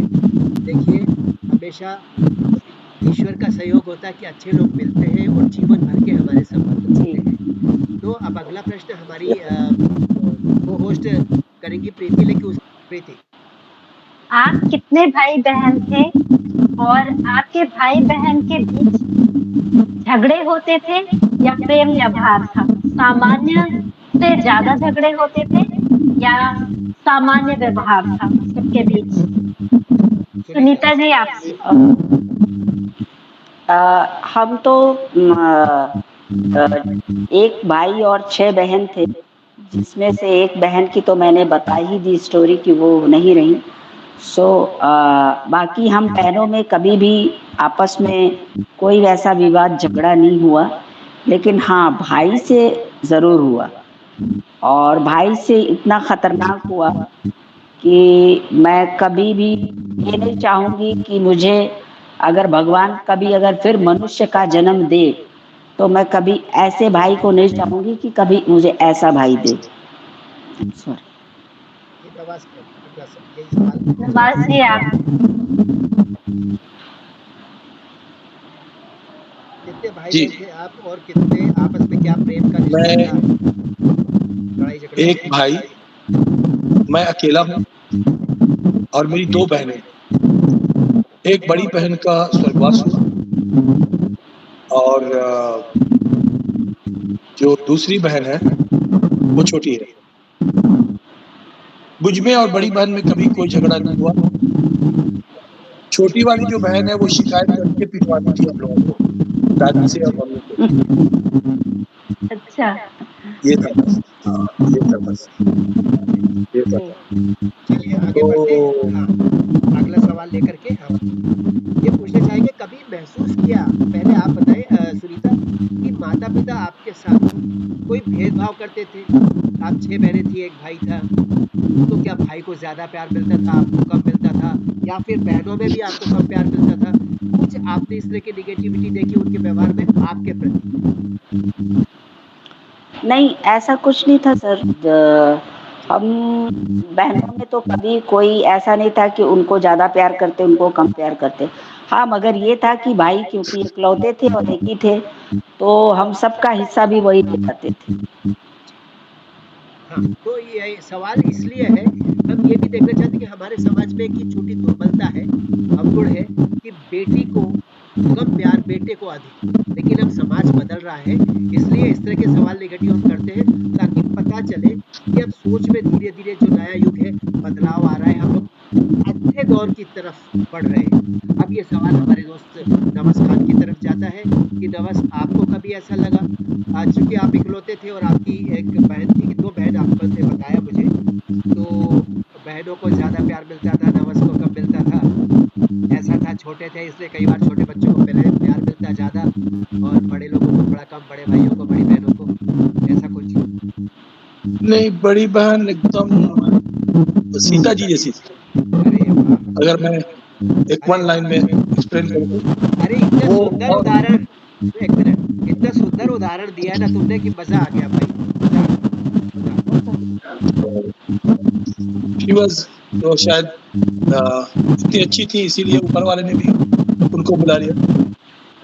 मैंने उस औरत को कभी किसी भी चीज में ना किसी ने कुछ कह दिया जैसे बाहर गई है तो वो घर आकर खुद ही रोती थी, कभी किसी से सवाल नहीं, कोई सवाल, कभी किसी पे जवाब नहीं देना। छोटी वाली देती है वो कभी भी नहीं, बड़ी वाली कभी भी नहीं। दरअसल जैसे किसी ने कुछ दरअसल दर वो दरअसल मैं अपने भाई से क्यों इतना इरिटेट होती हूँ, क्योंकि मेरा भाई भाई नहीं है, वो मैं क्या कहूँ, एक शुद्ध भाषा मैं में आपको कहूँ तो कसाई है। और इसलिए मैं आपको एक बात बताऊं क्योंकि दीदी, उसने मेरी माँ हाँ, को, एक मिनट भैया, क्योंकि उसने मेरी माँ को जो किया सो किया, पर नहीं नहीं उन्होंने मेरे मेरे साथ भी उन्होंने बहुत ही बुरा किया। मैं मेरे सामने प्रीति जी हैं, एक उनकी फैमिली है जो प्रीति और प्रीति भी की जो पूरी फैमिली है, माता पिता भाई बहन, जितना मुझे प्यार इनके यहाँ से मिला है। आप जैसे बता रहे हैं ना भैया कि मुझे परिजात भाई से इतनी प्रेरणा मिली, इतनी हिम्मत मिली कि मैं आज जिंदा हूँ, खड़ा हूँ। सो डाउट मेरे नहीं लिए मेरे डाउट साथ मेरी प्रीति जी हैं और प्रीति जी की पूरी फैमिली है। जो मुझे, जो भाई का एक सुख होता है, जो भाई का असली प्यार होता है, वो मुझे प्रीति जी के भैया यानी ब्रजेश श्रीवास्तव जी से मुझे मिला है। और इनके घर में जितने बहनें हैं, वो इनके घर में 5 बहन 1 भाई हैं, लेकिन इनके घर में मुझे लेके गिना जाता है कि हम 6 बहन और 1 भाई हैं। तो इस परिवार ने मुझे जिंदा किया है, वरना मेरे भाई ने तो मुझे खत्म कर दिया था। मैं तो ऐसे मेरे जहन में आता था कि मैं किसी ट्रेन के नीचे जाके कट जाऊं या मर जाऊं या कुछ कर जाऊं। उन्होंने मुझे इतना प्रताड़ित किया कि मैं क्या बताऊं आपसे। उन्होंने जैसे पहले मेरे फादर एक्सपायर हुए, तो फादर के बाद वो पेंशन मेरी माता जी को मिला। माता जी ने जब एक्सपायर, मैंने कहा अरे सुनीता तो शादी नहीं की है, इंडिपेंडेंट है, तो इसको भी वो पेंशन मिल सकता है। तो मेरी माँ 2010 में मरी। फिर मैं पेंशन के लिए 2 साल पूरे रेलवे ऑफिस और कचहरी, पूरे पैर एकदम धूप, ना गर्मी देखूं ना जाड़ा देखूं, दौड़ते भागते किसी तरह से वो पेंशन मुझे मिलना स्टार्ट हुआ 2014 में। 2014 में जब वो तुम मुझे दो, तो मैंने कहा कि भैया मैं वो पेंशन 8,000 मिलता था। मैंने कहा मैं पूरा 8 नहीं दूंगी, आपको 4 दूंगी, 4 मैं खुद रखूंगी, मुझे भी अपने दिल में चाहिए। लेकिन मेरे भाई साहब ने कहा अगर तुम मुझे पूरा पेंशन नहीं दोगी तो मैं तुमको घर से बाहर कर दूंगा। और उन्होंने वही किया, मुझे घर से बाहर भी कर दिया और मुझे बेघर कर दिया। और प्लस मेरा पेंशन भी एक एप्लीकेशन दे के रेलवे में उन्होंने मेरा पेंशन भी बंद करवा दिया। तो इस हालात में मुझे तो जैसे लग रहा था कि ना मैं जीने में हूँ ना मैं मरने हूँ, मैं किधर जाऊँ। हर तरफ से रास्ते जैसे लग रहे थे बंद। लेकिन ये प्रीति जी का ही एक ऐसा परिवार था जिन्होंने मुझे जिंदा किया। प्रीति मुझे फोन कर के मुझे मतलब इतना समझाती थी और ये भी बोलती थी कि मैं हूँ ना, कोई हो चाहे ना हो, बड़ी बात, लेकिन बहुत बड़ी मैं बात हूँ है, ना तुम्हारे बहुत साथ। बड़ी। इस आप बहुत अच्छा, बहुत अच्छा। भगवान एक निमित्त के और रूप में किसी न किसी को भेजता है। हम लोगों ने कुछ नहीं किया, जो भगवान ने हम लोगों से कराया वो हम लोगों ने किया। ऐसा कोई प्रीति जी, किसी पे उपकार नहीं है, ना कोई एहसान है, बस भगवान जो कराते गए वो हम लोगों ने किया। ये आपका बड़प्पन है प्रीति जी, मेरी बात सुनिए, मेरी बात बड़प्पन सुनिए। है। जिस जिस अगर जिस आज मैं इस जिस धरती पर जीवन हूँ तो वो पूरा श्रेय वो आपको जाता है, आपकी पूरी फैमिली को जाता बिल्कुल है। यानी बिल्कुल कि मैं जायसवाल बिरादरी हूँ जरूर, लेकिन बिल्कुल मुझे जायसवाल नाम पे जैसे कुछ भी नहीं है। इसलिए मेरे लिए जब आप इतने पेन में होते हैं ना इसलिए दीदी, I can feel her pain. इसलिए मुझे इस भाई से ही इसी तरह का इतना चिढ़ है कि मैं कभी नहीं चाहूंगी कि मुझे किसी भी जन्म में मुझे ये भाई किसी भी रूप में ना मिले। अरे अच्छा, भाई और मिले उनकी जिंदगी का मिलन है। अगर भाई मिले दीदी तो आपकी बात मुझे बताऊं, ब्रिजेश देखिए श्रीवास्तव। हाँ दीदी, मैं आपको एक बात, सबसे पहले तो मैं धन्यवाद कहूंगा और मतलब मेरे दिल की गहराई से, मेरे हृदय के मतलब bottom of the my heart मैं धन्यवाद कहूंगा। और आज के जमाने में मुझे 2 ऐसे लोगों से मेरी मुलाकात हुई जो इतने अच्छे हैं। मैं लकी हूँ, मैं खुशनसीब हूँ कि आप लोग मेरे सामने बैठे और मैं आपको देख पा रहा हूँ। बहुत बड़ी बात होती है। देखें, अच्छे समय में साथ देना तो सबका काम है। यही सेंटेंस जो आप कह रही है ना, जो आप लोगों ने सुनीता जी के लिए कहा, वही बात परी भाई ने कही थी। मुझसे दूर थे हजारों किलोमीटर, लेकिन मेरे अंदर लड़ने की प्रेरणा जगी। अब बताऊं भाई की, ये रिश्ते का प्रॉब्लम नहीं है दीदी, ये आदमी के अंदर प्रॉब्लम। मैं बताता हूँ आपको, मेरी बड़ी बहन के हाथ में मेहंदी लगी थी, तो प्रॉपर्टी वो मेरे नाम कर रही थी मरने से पहले, उसके हाथ कांप रहे थे। और आज भी वो पल याद करता हूँ, याद करता नहीं, मुझे रूटीन से याद होता है। और मेरी बहन को ऐसे हाथ से साइन करने के बाद जो स्टैंप लगाते हैं ना, तो उसकी इंक नहीं आ रही थी क्योंकि उसके हाथ में मेहंदी लगी। तो बार-बार कोशिश कर रही थी कि करे मेरे साथ। और मैं क्या बताऊं, आज उसके बच्चे मुझसे अभी आया हुआ है 150 किलोमीटर की दूरी पर। यकीन करिए, मेरा हाथ मांगे, मैं पूछूंगा नहीं राइट वाला या लेफ्ट वाला, काट के देंगे। बहन का वो लेकिन बात आपको मैं बताऊं, मेरी से ये रिश्ते एक का बड़ी प्रॉब्लम नहीं बहन है, थी। वो उनका अपना पर्सनल प्रॉब्लम। जी, मेरे से एक बड़ी सिस्टर थी, उसकी तबीयत बहुत खराब हुई। उसका शादी सिद्धार्थनगर पड़ता है वहाँ पे हुई। उसको मतलब जो है ब्रेन ट्यूमर हो गया, तो उसका गोरखपुर से इलाज चल रहा था। भाई साहब को इत्तला किया गया क्योंकि वो हमेशा भैया को याद करती थी कि भैया को बस एक बार देख लूं, एक बार देख लूं। अब क्या बताऊं आपसे कि मेरी वो बहन पुकारते रह गई और सीधे खत्म भी हो गई, लेकिन मेरा भाई को देखने तक नहीं गया। मैं ऐसे भाई को क्या कहूँ? क्या उसको मैं कभी चाहूंगी कि वो मुझे मिले? कभी नहीं मिले। छोड़ दो अब उसके बारे में सोचना, अब उसके किसी बारे भी में रूप सोचना छोड़ दो। किसी भी अब जो रूप में ना अच्छा है मिले। उसे देखो। अगर अगला जन्म भी हो तो मैं वैसे इंसान को कह तो रही हूँ, ना वो बाप के रूप में मिले, ना भाई के रूप में मिले, ना पति के रूप में मिले, वो किसी रूप में ना मिले मुझे, उसका कभी मेरे से सामना ना हो। हम आपके जज़्बातों को समझ सकते हैं इतना और यही हर्ट हम किया। अपने दोस्त नवाज़ खान को भी कहेंगे कि उनकी ज़िंदगी के भी जो अलग-अलग दौर थे और उनके जज़्बाती संघर्ष थे, उसको भी हम समझ सकते हैं दिल से। और अभी हम चाहेंगे कि हमारे साथ हमारी को-होस्ट कार्यक्रम को आगे बढ़ाएँ, अगला सवाल करें, क्योंकि आप लोगों से बातचीत करते-करते हम लोगों के इमोशंस भी काफ़ी हम पर हावी हो रहे हैं और यही चाहिए, ताकि इमोशंस चाहिए, दुनिया इमोशनलेस होती जा रही है। आप लोगों की वजह से दुनिया में आज ये बात, इस प्रोग्राम को देख के कई लोग कहते हैं कि सीने में एक संवेदना जागेगी, एक ये संवेदना लाइन होनी चाहिए। जी, बोलिए। आप लोगों के जैसे एक लोगों के शेर है, लिए एक ही शेर ये है, बिल्कुल राइट एक मंच शेर है। सुनाता हूँ।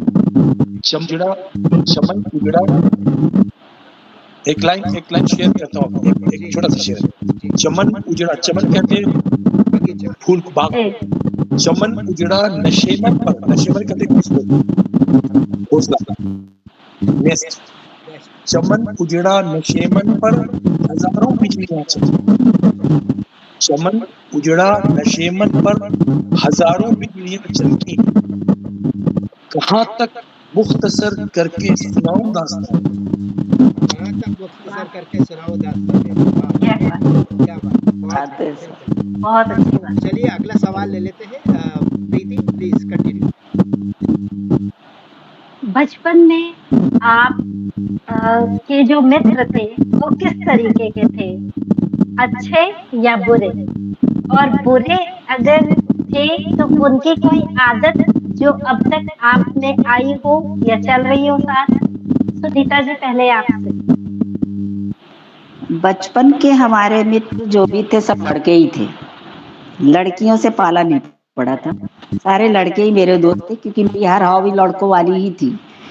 जैसे जितना खेल कूदने की सारी चीजें सब लड़कों वाली थी, इसलिए मेरे सारे फ्रेंड्स लड़के ही थे।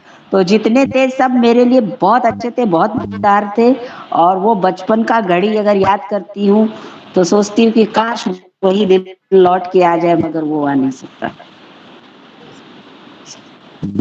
नवाज जी, आप प्लीज। हाँ, मैं तो असल में हुआ ये ना, मेरे साथ ये हुआ कि मुझे मैं 2 बहनों का अकेला भाई था। तो हम लोग चूँकि ज़ाहिर है गरीब हो चुके थे, महजूब हो चुके थे, हमारी जो प्रॉपर्टी थी वो हमें नहीं मिली, नहीं मतलब ना ननिहाल से, ना ददियाल से, कहीं से नहीं, एक बहना थी। तो हम गरीब हो चुके थे, मुझे हमने मेरी बहनों की ज़िम्मेदारी थी मेरे सर पे।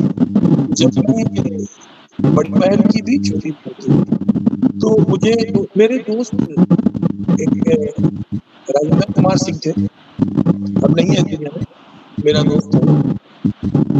उसने एक लाइन मुझे कहा था कि मैं ऐसे टेंशन में बैठा हुआ था, फर्स्ट जनवरी थी कपोलक में।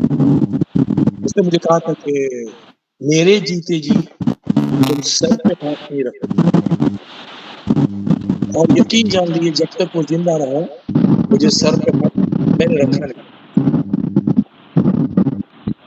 मेरा बहुत प्रिय मित्र, मेरा भाई राजू सिंह, विश्वनाथ सिंह का बेटा, मेरा दोस्त, और राजेश वगैरह है, वो सब है, और भी लोग हैं, तो और भी मेरे दोस्त हैं, लेकिन मुझे कुछ इतना ठीक से याद नहीं। इस आदमी का इसलिए याद है क्योंकि ये भाई के रूप में बाप की तरह से, जैसे बड़ी भाई एट दैट टाइम।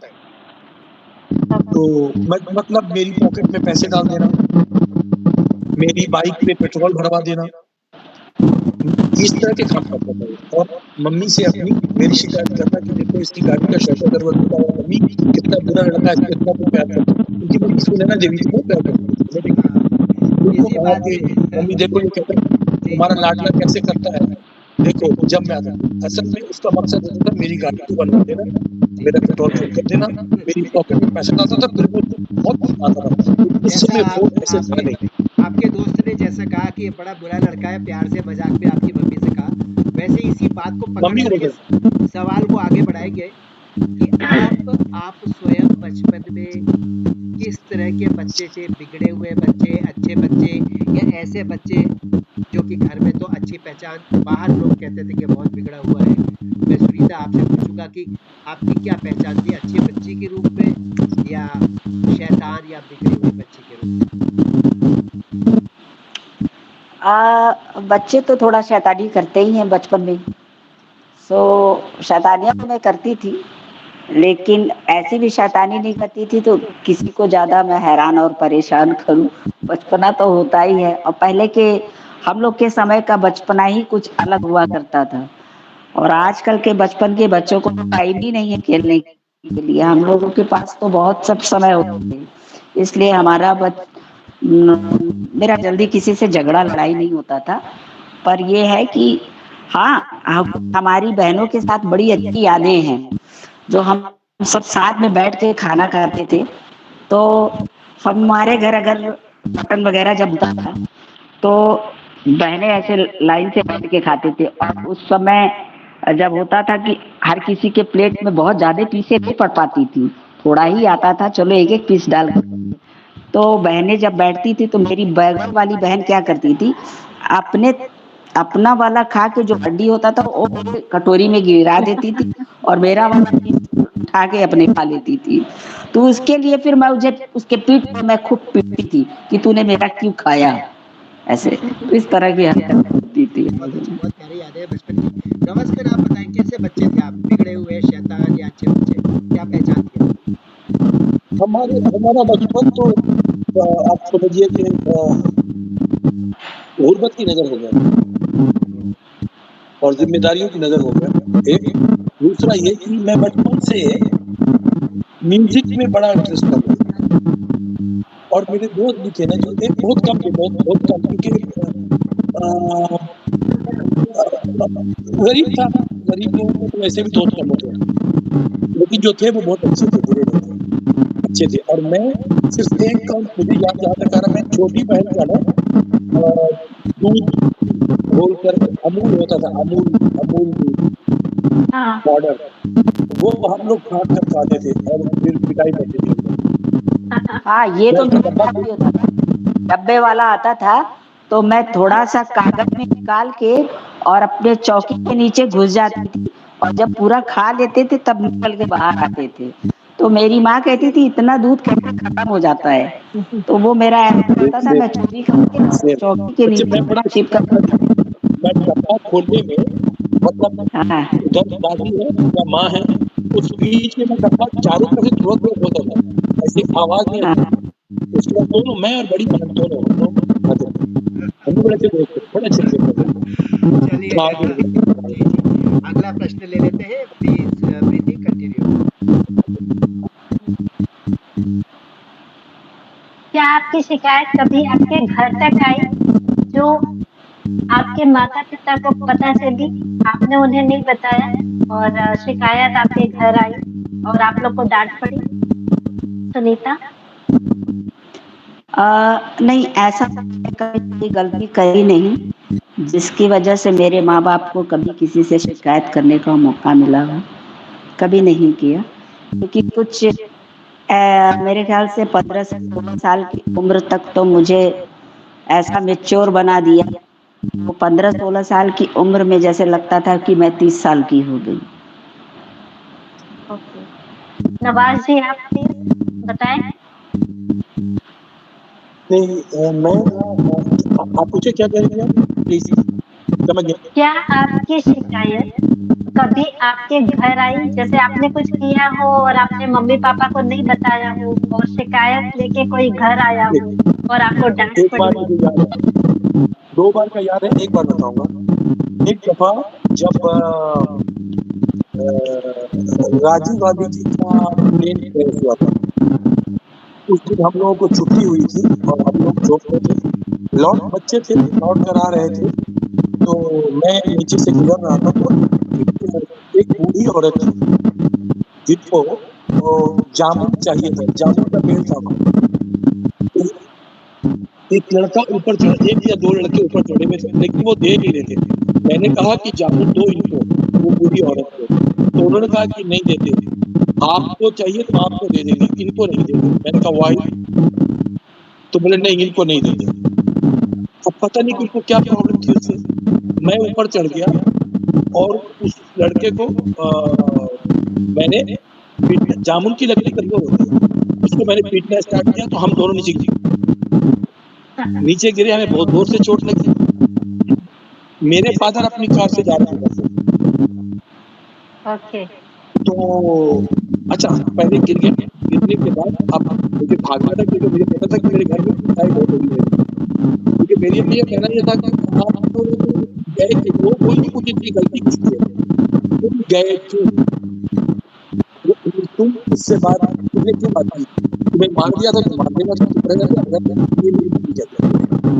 उसको लग गई, ऊपर वाले देखे, वो कहती थी वो, आपने जो कंप्लेंट किया मुझे चोट लगी हुई थी, मैं इसी के भाग के चला गया ताकि मुझे चक्कर न लगे। तो वो शिकायत आई थी, तो पापा ने कहा कि इंदिरा गांधी अगर आप तुम्हारी औलाद मुझे दिख जाती तो मैं उसको बड़ी कर सकता। ये कंप्लेंट आई थी कि पापा की ऑफिशियल कंप्लेंट थी कि ये लोग पेड़ पे चढ़ के और वहाँ से गिरे, मर जाते काफ़ी हाइट से गिरे थे। तो ये मेरी कंप्लेंट में याद आई और वो बूढ़ी औरत के लिए लिया था, मैं अपने लिए नहीं, उनको देख के मैंने चला दिया था। तो जामुन उससे छील कर गिराया, वो बूढ़ी औरत बेचारी कोई मरीज थी, तो ये हुआ था, अपने लिए नहीं, अपने लिए।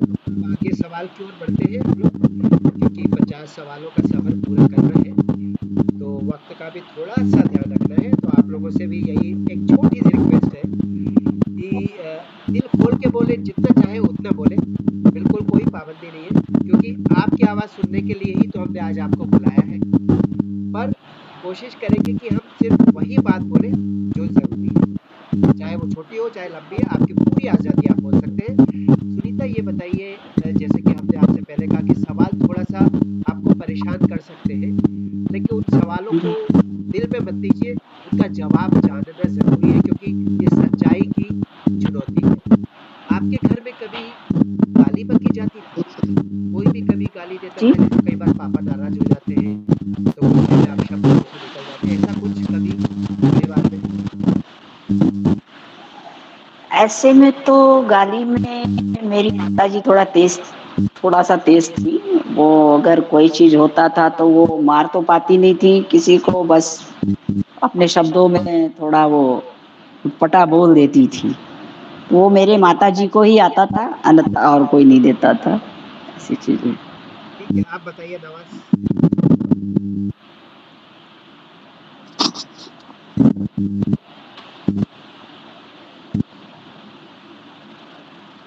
नवाज, आपको बोलना है।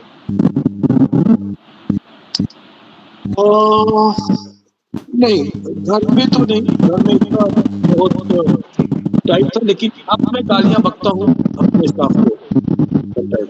ये सच्चाई है आपकी, जब वो ये बहुत आपकी तंग सच्चाई है। करते, हाँ, अब स्टाफ को और सबको नहीं, कुछ स्टाफ को जरूर मैं, क्योंकि मुझे वो बहुत स्ट्रेस देती है, तब मैं तो गालियां देता हूँ बस। ये सच्चाई है और सच्चाई है, ये सराहनीय है आपकी, कोई नहीं कहता आपने कहा, लेकिन आपकी बात में एक मैसेज है कि अपने लोगों को हम गाली दे सकते हैं, क्योंकि वो सहले के उनके बीच में हमारा प्यार की अंडरस्टैंडिंग है, तो बुरी मैंने बात नहीं है। लेकिन बाहर वालों को मैंने बचपन में एक किसी आदमी को मैंने साला कह दिया था। मेरी माँ ने मुझे 6 महीने चलाया था। 6 महीने तक मेरे घर में मेरा मजाक उड़ाया गया था कि तुमने साला क्यों कहा? और अब मैं ऐसी गाली देता हूँ, नहीं देना चाहता, मगर कोई बात नहीं। अगला सवाल प्रीति, प्लीज कंटिन्यू। क्या आपने अपने परिवार से कोई ऐसी गलत बात सीखी जिसका अभी आपको अफ़सोस होता है? और अभी भी आप मतलब आपको कोई पछतावा होता है कि वो हमें ठीक करना चाहिए और आदत आपकी अभी भी पड़ी हुई है, वो बुरी बात? सुनीता?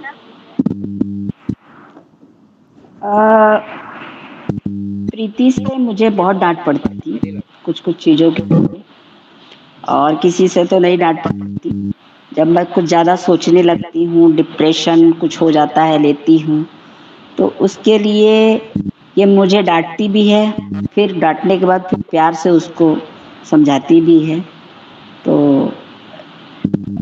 ये चीज़ तो खैर इन्हीं को श्रेय जाएगा कि यही मुझे डांटती भी है, और इन्हीं को और तो प्यार बड़ी दीदी, इन्हीं लोगों को वो हक मिला है। सो जैसा ये लोग कहते हैं मैं उसी के अनुसार मैं चलती हूँ। आप ही बताइए नवाज जी कि ऐसे लोगों को डिप्रेशन होना चाहिए क्या? डिप्रेशन तो भाग जाना चाहिए इन लोगों के पास से। बहुत, और मैं बिल्कुल एंजाइटी से सफर कर रहा हूँ बहुत साल से, और अब कुछ बेहतर हूँ, लेकिन स्टिल मुझे लगता बहुत है वो कि होता है।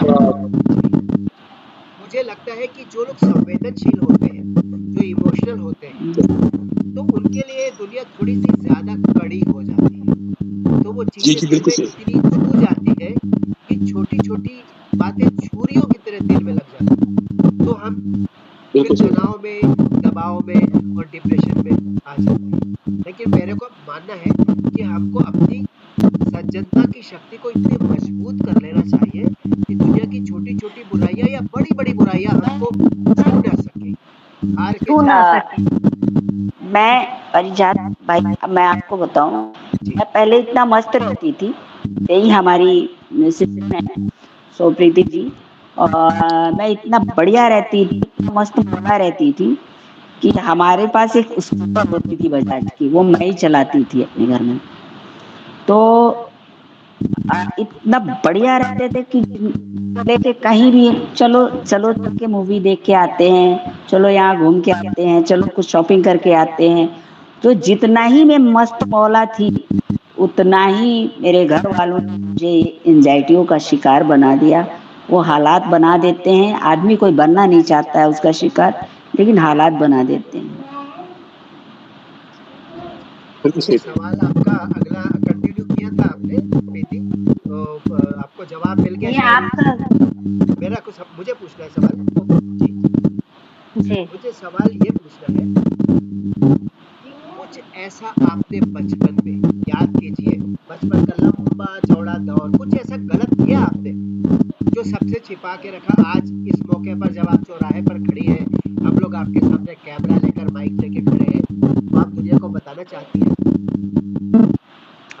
अ, ऐसा तो कुछ आया नहीं जिसको छुपाया जाए, क्योंकि जो भी है मेरी चीज़ें खुली किताब है, जो सभी लोग जानते हैं। मैंने अभी तक कभी किसी से कुछ भी नहीं छुपाया। कोई भी अगर चला जाए हमारे, इतना बड़ा कॉलोनी है, हमारे विषय में कोई पूछ लेगा, वो आपको सिर्फ़ आप नाम ले लेंगे कि हाँ सुनीता जायसवाल जी हैं, उनकी क्या हिस्ट्री है, क्या कहानी है, वो लोग खुद बता देंगे। जी, जी। जी नवाज़ आप बताएँ, कुछ बचपन में गलत किया, जो आज आप सबको बताना चाहेंगे, जिसको बताया नहीं कभी आपने देखिए, किसी को? अब तो गलतियाँ तो बहुत की होंगी, गलतियाँ तो बहुत की होंगी, लेकिन जो सबसे बड़ी गलती है, वो ये है कि मैंने पलट कर नहीं देखा। सबसे बड़ी गलती, पलट कर नहीं देखा।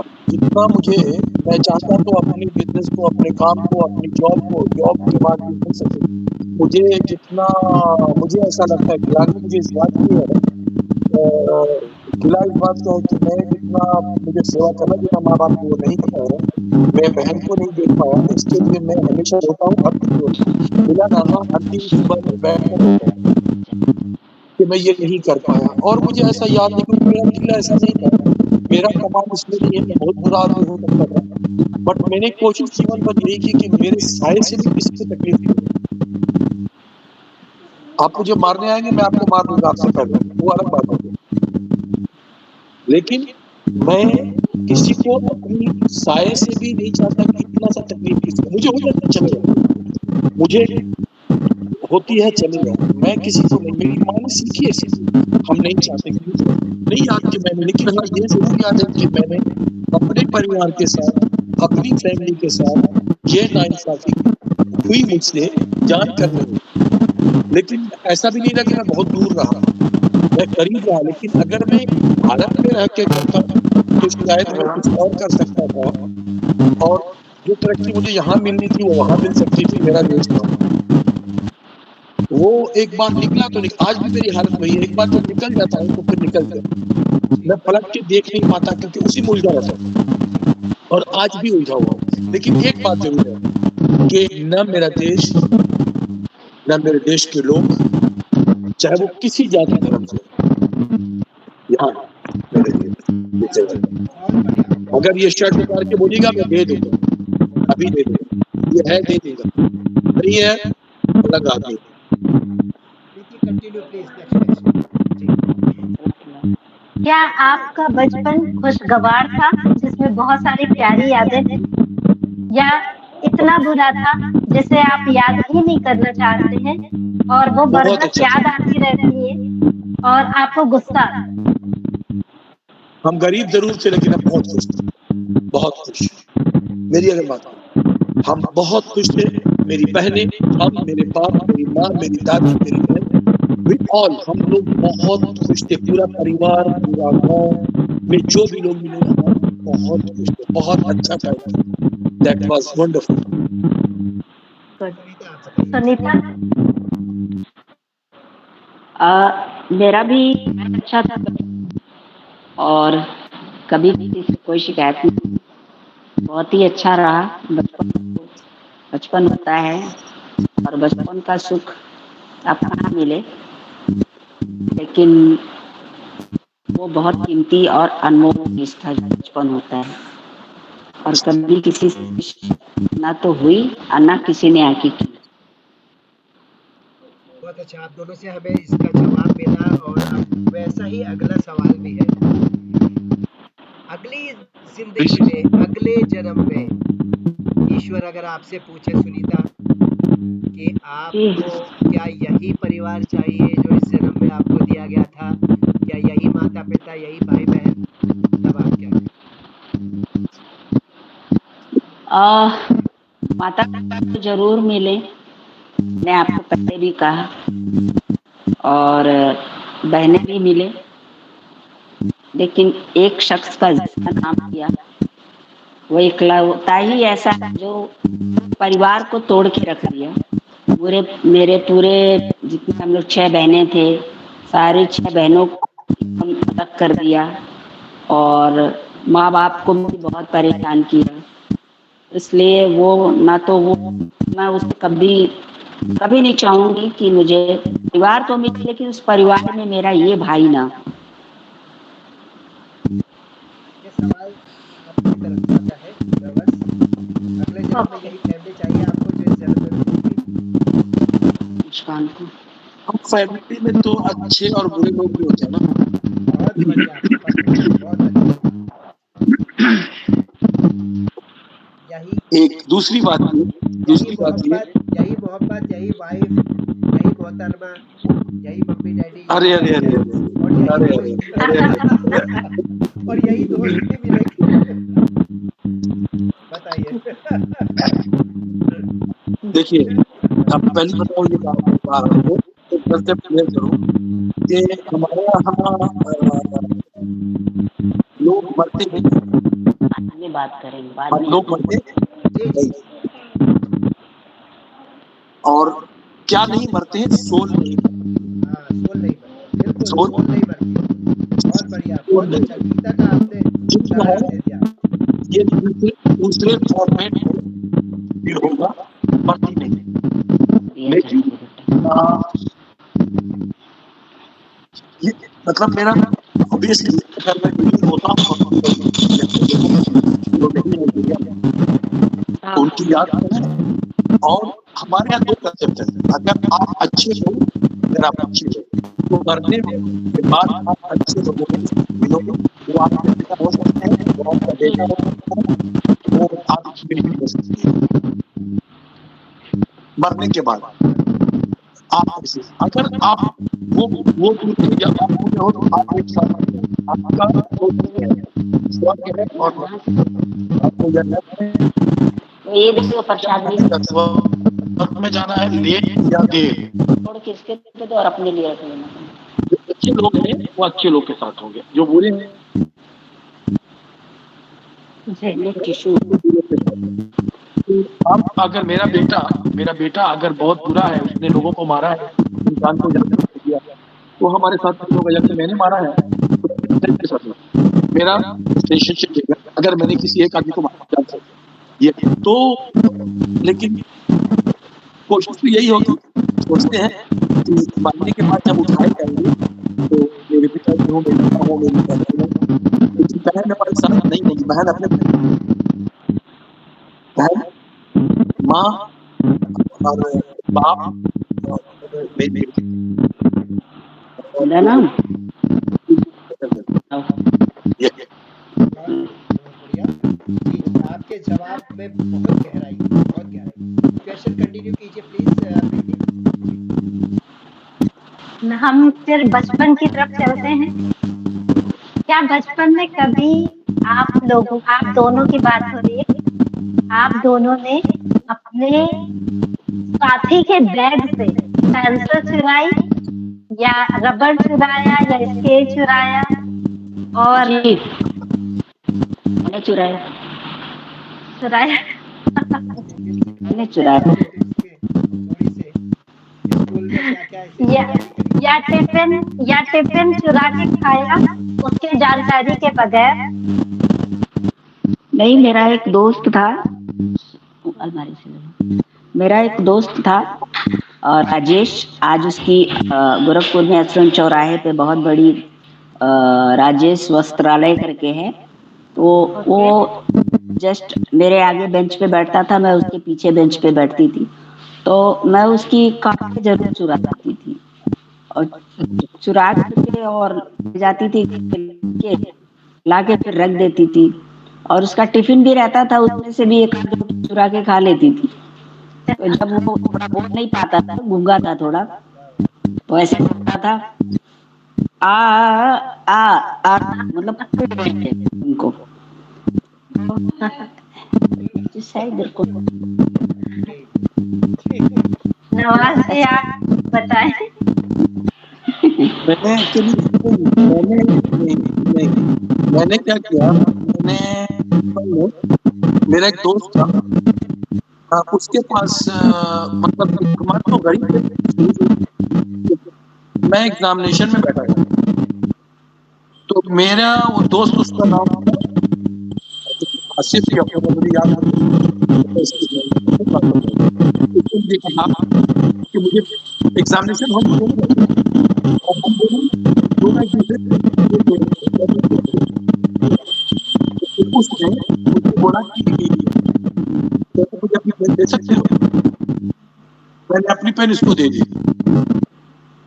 मैंने अपनी पेन उसको दे दी। टीचर आए, बोले को बेटा क्यों दे दी? मैंने कहा मैंने इसको जरूरत थी इसको मैंने पेन दे दी। तो वो टीचर रोने लगे, कह रहे कि तेरा भविष्य क्या होगा, तू कैसे जिएगा इस दुनिया में, कैसे जिएगा तू? उसके पास पेन है उसकी, ये फेल करने के लिए, तुझे पीछे गिराने के लिए वो पेन दे। दिया जलाई हो ना। तो ये हुआ, वो बेवकूफ था मैं शुरू से, भाई बहुत बढ़िया, बर्थ ऐसा हुआ। बहुत बढ़िया, बहुत बेवकूफ है। खूबसूरत, बहुत खूबसूरत आपने मिसाल बहुत अंदर से दी कि प्यारी याद जो बताती है आप बचपन से, ऊपर वाले ने कुछ खास दिया है आपको। तो बस आप बहुत यू आर द अच्छे इंसान हैं आप। चोज़न, यस यस, बहुत चोज़न सन ऑफ गॉड। कोई शक दीदी नहीं बहुत है। मारा लोगों ने, जी, जी, जी। बहुत मारा, बहुत मारा, बहुत मारा। इतना मारा कि जिसके साथ अच्छा किया उसको मारा, बहुत मारा।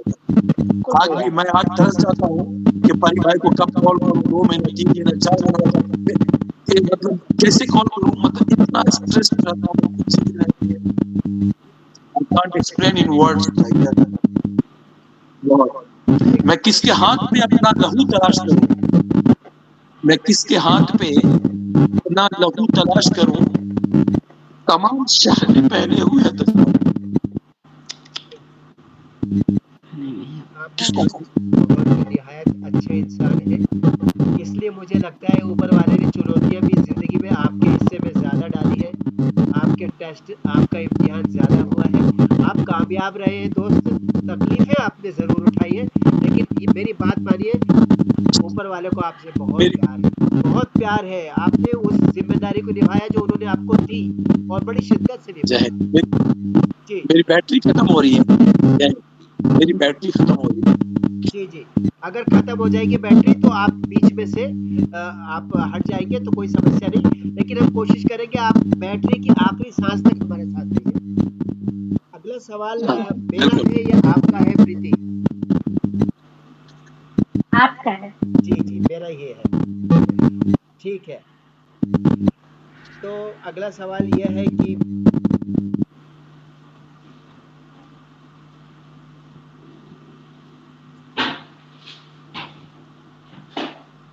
बहुत जाती सवाल जिसको हम उर्दू में कहते हैं जाती, हिंदी में कहेंगे पर्सनल, निजी।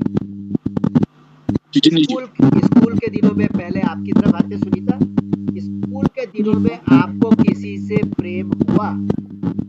आपने हाँ, हाँ, किसी का दिल तोड़ा? आपने किसी को दिल्ली धोखा में। दिया? ये तीनों सवाल हो सकता है एक ही जवाब से जुड़े हो, पर जवाब हमें आपसे चाहिए। तो फिर बताती हूँ भैया, जी, ऐसा तो कुछ था नहीं कभी भी मेरे तरफ से। पढ़ने वाले जरूर पीछे पड़े, एक तो हमारी प्रीति जी हैं सामने, इनको ऑफिस में पापा के जाती थी शॉर्ट हैंड सीखने, तो इनको छोड़ने अक्सर स्कूटर से मैं जाती थी। तो एक इन्हीं के ऑफिस में जो इनको सिखाता था वो मेरे पीछे पड़ गया था हाथ धो करके। तो वो जब मेरा पीछा बहुत करता था जी, तो मेरा पीछा बहुत करता था, तो उसको कई बार मैंने कहा कि देखिए ऐसा है कि आप मेरे पीछे आपको मिलने वाला नहीं है, क्योंकि मैं ऐसी नहीं हूँ। तो एक बार प्रीति को गए छोड़ने कॉलेज पे, वहीं ऑफिस पे, तो मेरी स्कूटर थोड़ी सी स्लिप करके गिर गई, और जब गिर गई तो मैं भी गिर गई, और जब गिर गई तो वो ऊपर से देख के इतनी तेज वो हंसा, बड़ा प्रसन्न हो गया कि गिर गई, ऊपर नहीं तो वो हंसे जा रहा था। उसके बाद से इन्होंने देखा कि ये हंस रहा है, तो पूछ क्यों हंस रहे हो, तो बोला अरे आपकी सहेली, बस ये फायदा होता है, दो चार सुना कर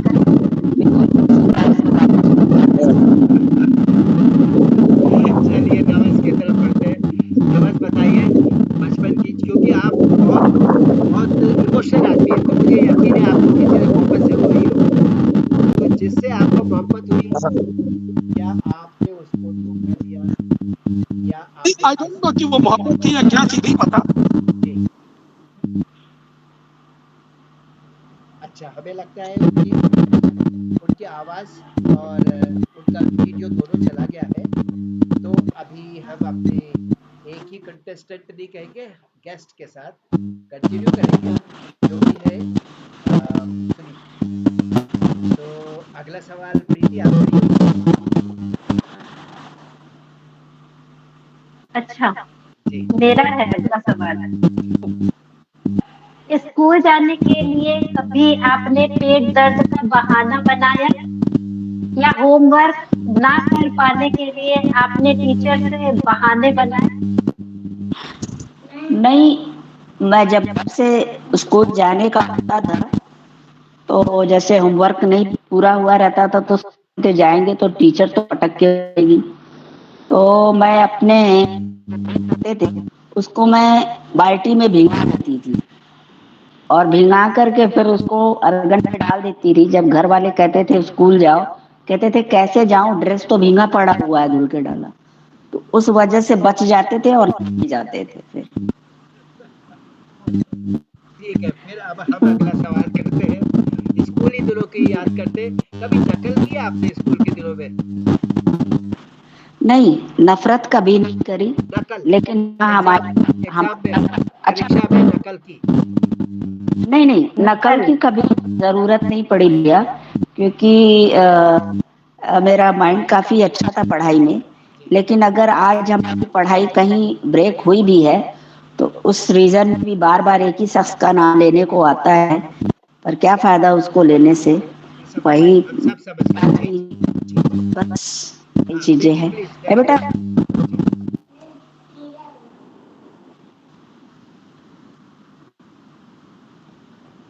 हाँ प्रीति प्लीज पूछिए। जी, मैं बोलूं? मैं हाँ क्वेश्चन आप ही को करूं? प्रश्न करो। जी। क्या आप बचपन से अपनी शादी के लिए व्यग्र थी कि मेरी शादी जल्दी हो जाए? सिचुएशन।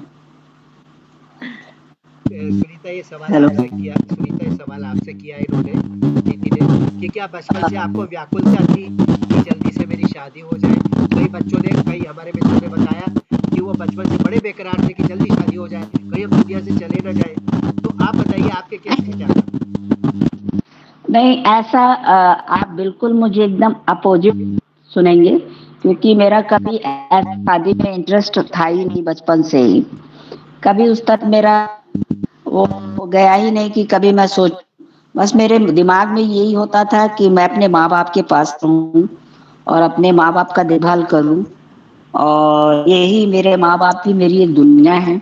मैं जब तक रहूं इन्हीं के पास रहूं।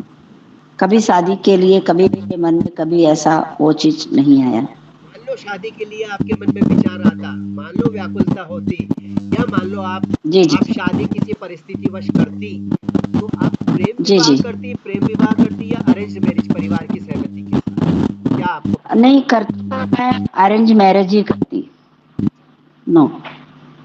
अच्छा, क्योंकि उस प्रेम प्यार का जो चक्कर ऐसा होता है, जी। कभी रिश्ते बिगड़ गए तो उसको संभालेगा कौन? ऐसे तो कम से कम माँ-बाप लेते। इसलिए अरेंज मैरिज। बहुत मैच्योर उत्तर है आपका, बहुत मैच्योर उत्तर है। मुझे लगता है कि आगे के दिनों में जब भी हम इस क्वेश्चन को अगले गेस्ट के साथ करेंगे, शायद ही कभी हमको इस तरह के जवाब मिले, बहुत गंभीर परिपक्व उत्तर है।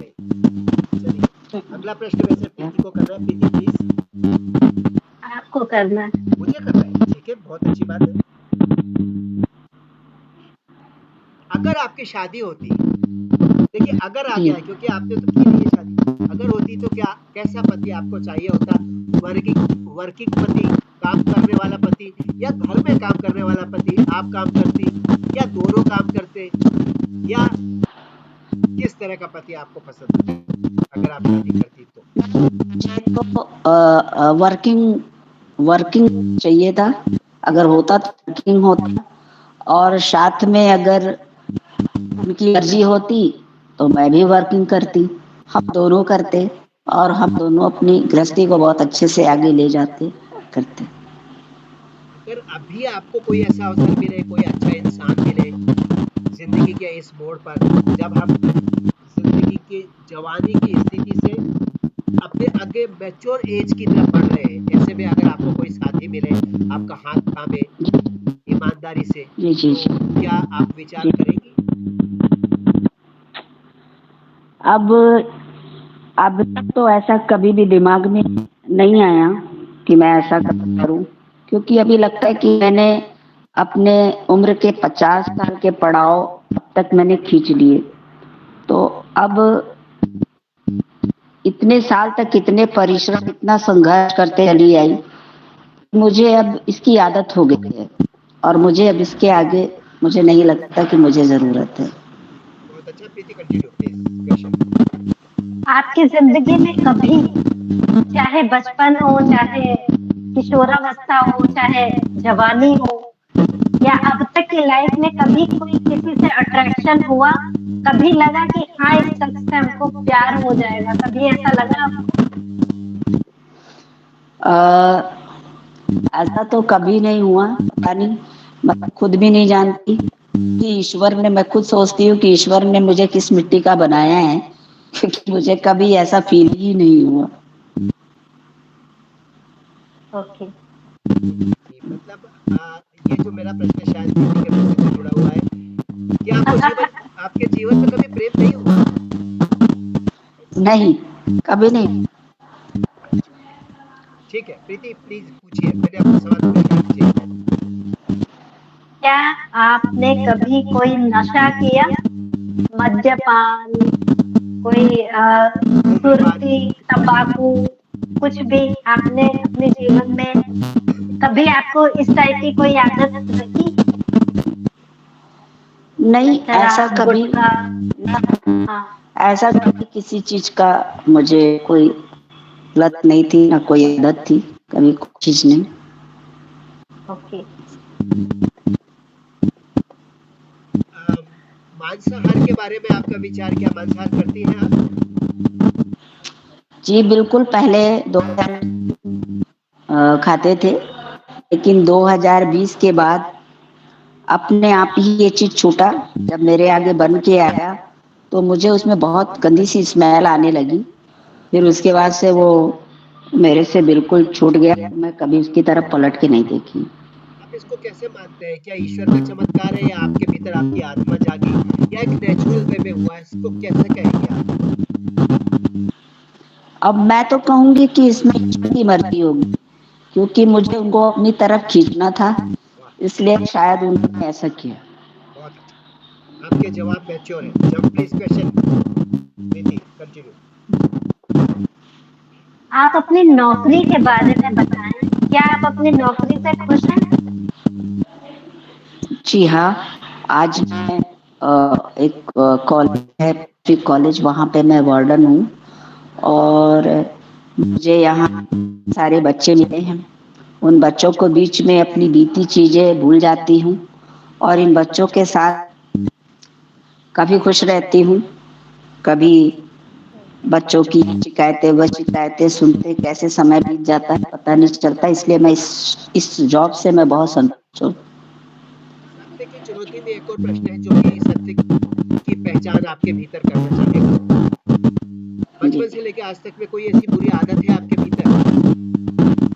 कुछ ऐसी कमजोरी, कोई ऐसा दुर्गुण, कोई ऐसा दुर्गुण, अवगुण जो आप बताना चाहें, जो आपको लगता है कि नहीं होना चाहिए आपके भीतर?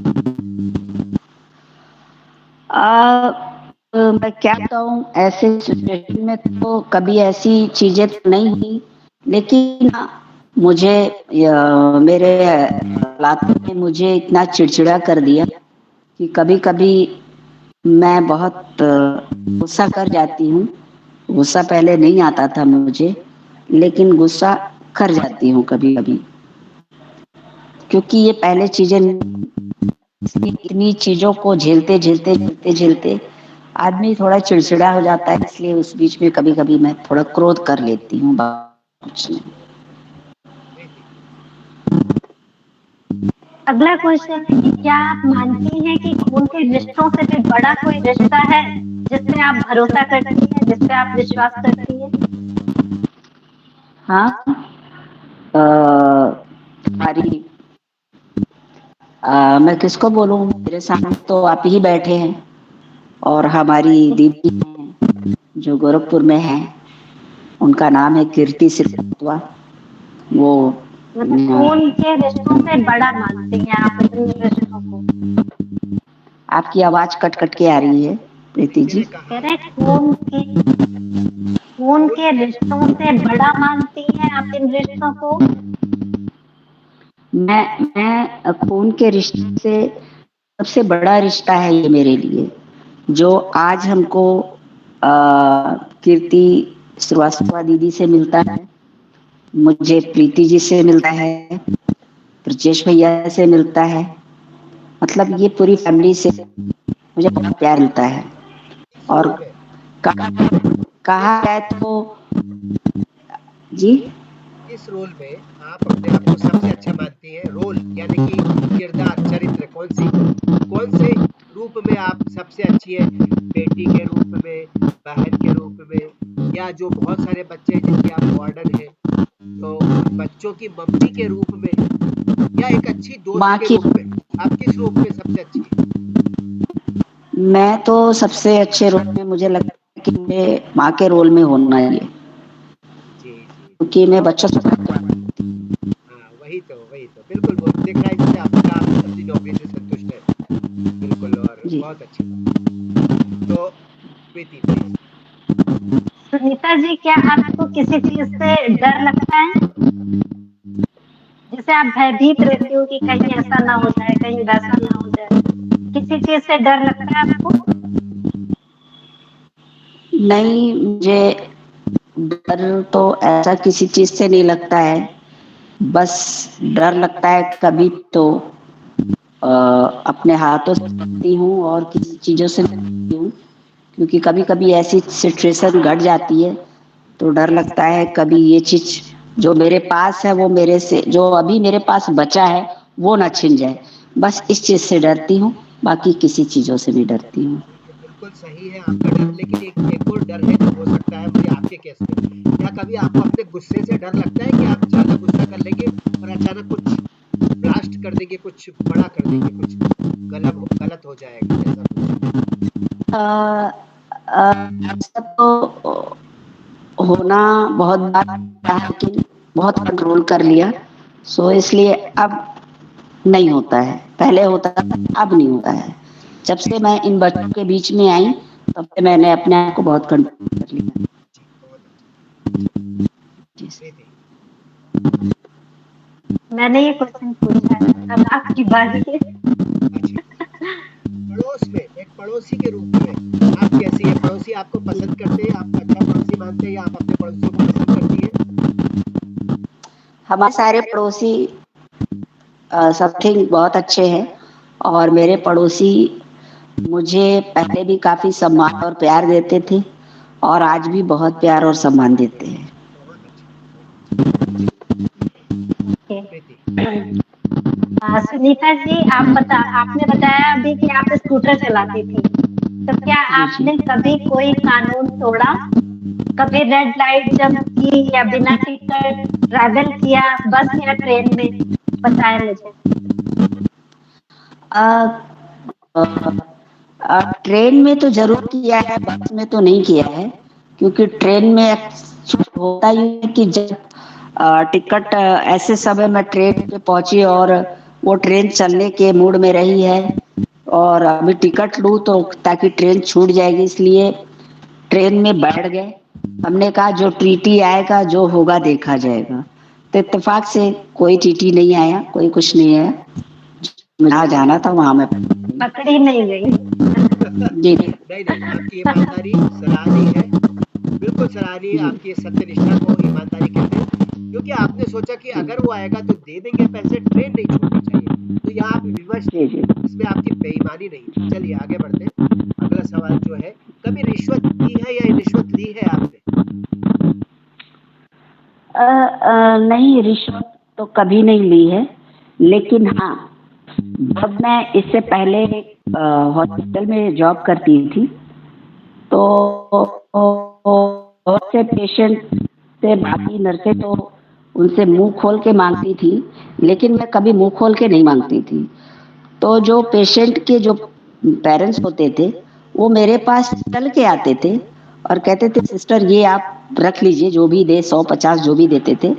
तो मैं बोलती थी अरे नहीं नहीं, आप लोगों का तो खुद ही इतना खर्चा हो जाता होगा, इसको रहने दीजिए। तो वो बहुत प्रभावित होते थे, इतनी सारी नर्सें होती वो मुंह खोल के मांगते और आप देने पे नहीं ले रहे, लेकिन आपको ये मेरे तरफ रखना होगा और आप इसके लिए चॉकलेट खा लीजिएगा, इसलिए आप रखे, तब फिर मैं रख देती थी। जी, ये सवाल प्रीति आपने पूछा था कि मैंने? आपका। हाँ, आपने पूछा है। सही बात। जी, पूछिए। क्या प्यार करने की कोई उम्र होती है आपके हिसाब से?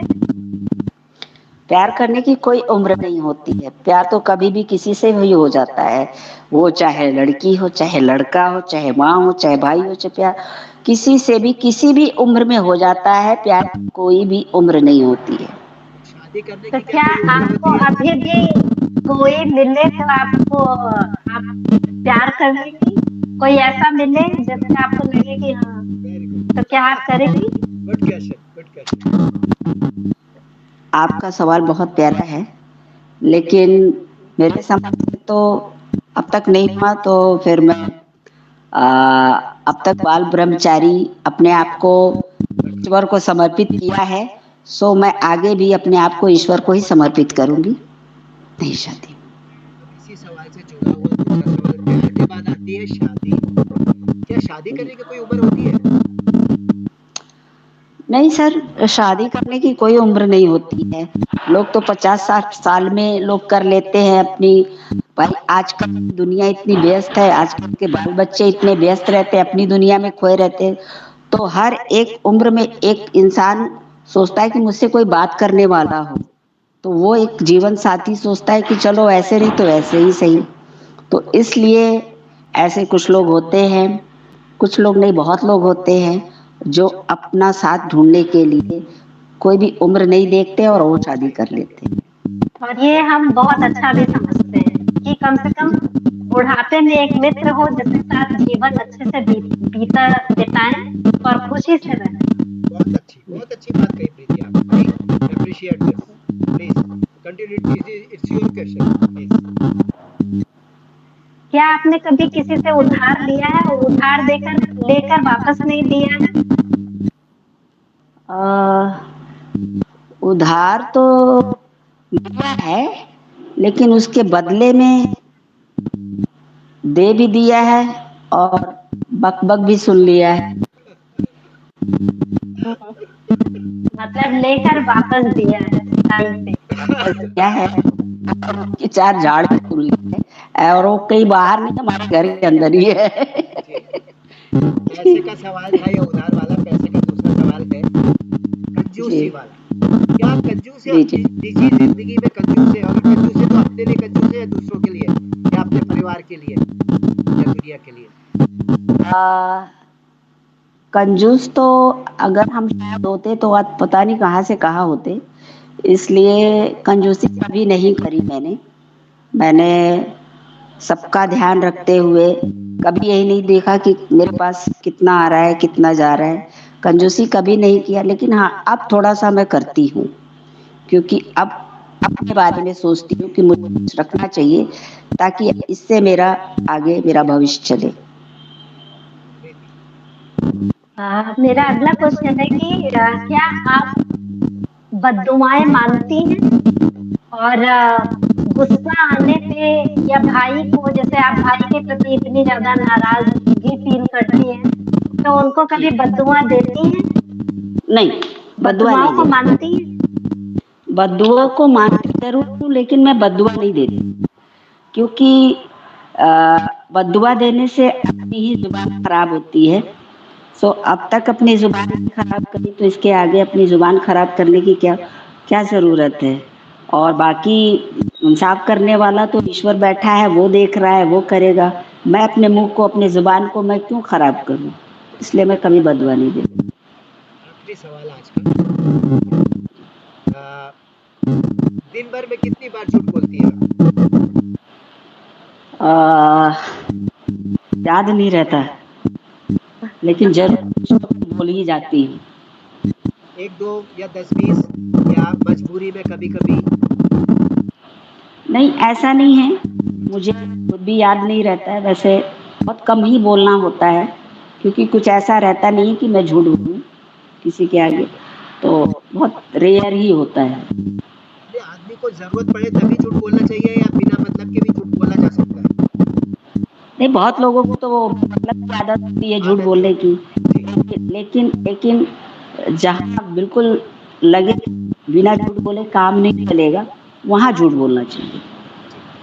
क्योंकि जिंदगी को जीना भी तो जरूरी है।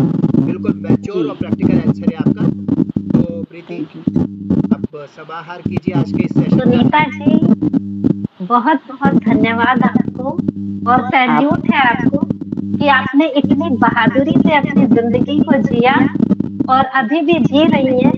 आशा करते हैं कि आप जो एक कमी है डिप्रेशन, उसको दूर करेंगी, लात मार के भगाएंगी अपने पास से। और बहुत अच्छा लगा आपके क्वेश्चन में, आपने आपसे इतने क्वेश्चन किए गए और सब में हमें उत्तर में सच्चाई नजर आई है। बाकी हमारी ऑडियंस, हमारे दर्शक न्यायाधीश बनकर निर्णय लेंगे, कमेंट्स के रूप में हमें बताएंगे। और बहुत बहुत धन्यवाद आपका, आपका दिल से, तहे दिल से स्वागत है। आपका भी धन्यवाद परिजात भाई, और प्रीति जी आपका भी बहुत। वादे के अनुसार सुमन जी, आप कुछ बोलना चाहेंगे? बोलना चाहूंगा कि एक आयरन लेडी जिसे कहा जाता है ना, आयरन मैन तो हमारे देश में पटेल साहब को कहते हैं, सरदार पटेल को, और कुछ लोग और भी आयरन मैन हुए हैं, सावरकर हुए, वीर सावरकर। उसी तरह से आयरन लेडी की बात अगर कही गई इतिहास में, तो इंदिरा गांधी को 1971 के जो वार की वजह से कही गई, क्योंकि मुझे लगता था वो फिट नहीं था उनके लिए। लेकिन आप आयरन लेडी है जिंदगी की, ये हम कहना चाहेंगे रेडियो हिंदुस्तान के मंच से। आपने बहुत कुछ बताया जो हमें अलग से भी बताया। बहुत जगह पर आपने एक जुझारू, संघर्षवान, शक्तिमान इंसान का रोल किया है, एक महिला होते हुए। ये मुश्किल है, खासतौर से हिंदुस्तान में, जहाँ पे महिलाओं को थोड़ा सा नीचे रखा जाता है। हमारी संस्कृति महिलाओं का सम्मान करती है, पर व्यवहारिक रूप से ऐसा नहीं होता, खासतौर से मध्यम वर्गीय परिवारों में। उच्च वर्गीय परिवार में महिलाएं राज करती है, निम्न वर्गीय परिवार में महिलाएं बराबर से टक्कर लेती है, गाली से भी, जूता से भी। मध्य वर्ग की महिलाएं संस्कृति, सम्मान, परिवार की चीजें देख करके दबती है, वहां पुरुष फायदा उठाते हैं। लेकिन आपने ये भेदभाव नहीं रखा, चाहे पुरुष से लड़ाई हो या स्त्री से, आपने सबको बराबर का मजा चखाया।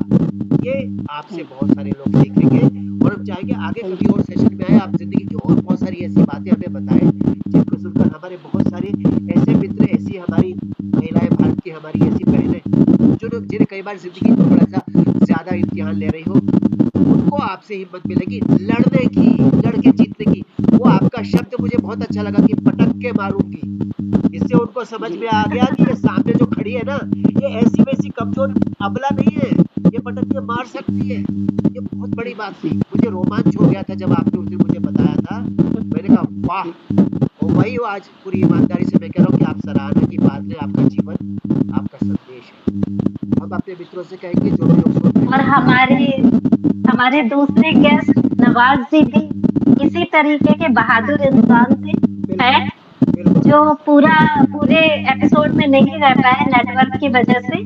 उन्हें भी मैं बहुत-बहुत धन्यवाद देती हूँ कि वो हमारे कार्यक्रम में आए और हमारे फर्स्ट एपिसोड के जो 2 लोग थे, देवेश जी और आनंद जी, उनसे भी बात करके बहुत मज़ा आया।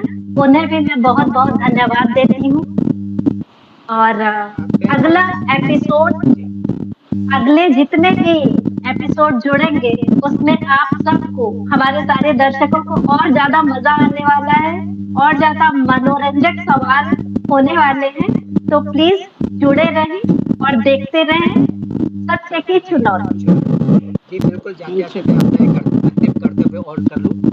आप लोग भी सम्मिलित हो सकते हैं हमारे रेडियो हिंदुस्तान के इस कार्यक्रम में सत्य की चुनौती में। चाहे आप राजा हो, चाहे रत्न, चाहे अमीर हो, गरीब, औरत हो, आदमी, जवान हो, बूढ़े हो, शादीशुदा हो, गैर शादीशुदा, कुंवारे, शादीशुदा या फिर नौकरी पेशा या स्टूडेंट, आपका सबका स्वागत है। रेडियो हिंदुस्तान पर लिखिए radiohindustan@gmail.com, या हमारा ईमेल एड्रेस है 8076316074, या हमारा व्हाट्सएप नंबर है, आप हमें लिख सकते हैं, व्हाट्सएप कर सकते हैं। आपका स्वागत है।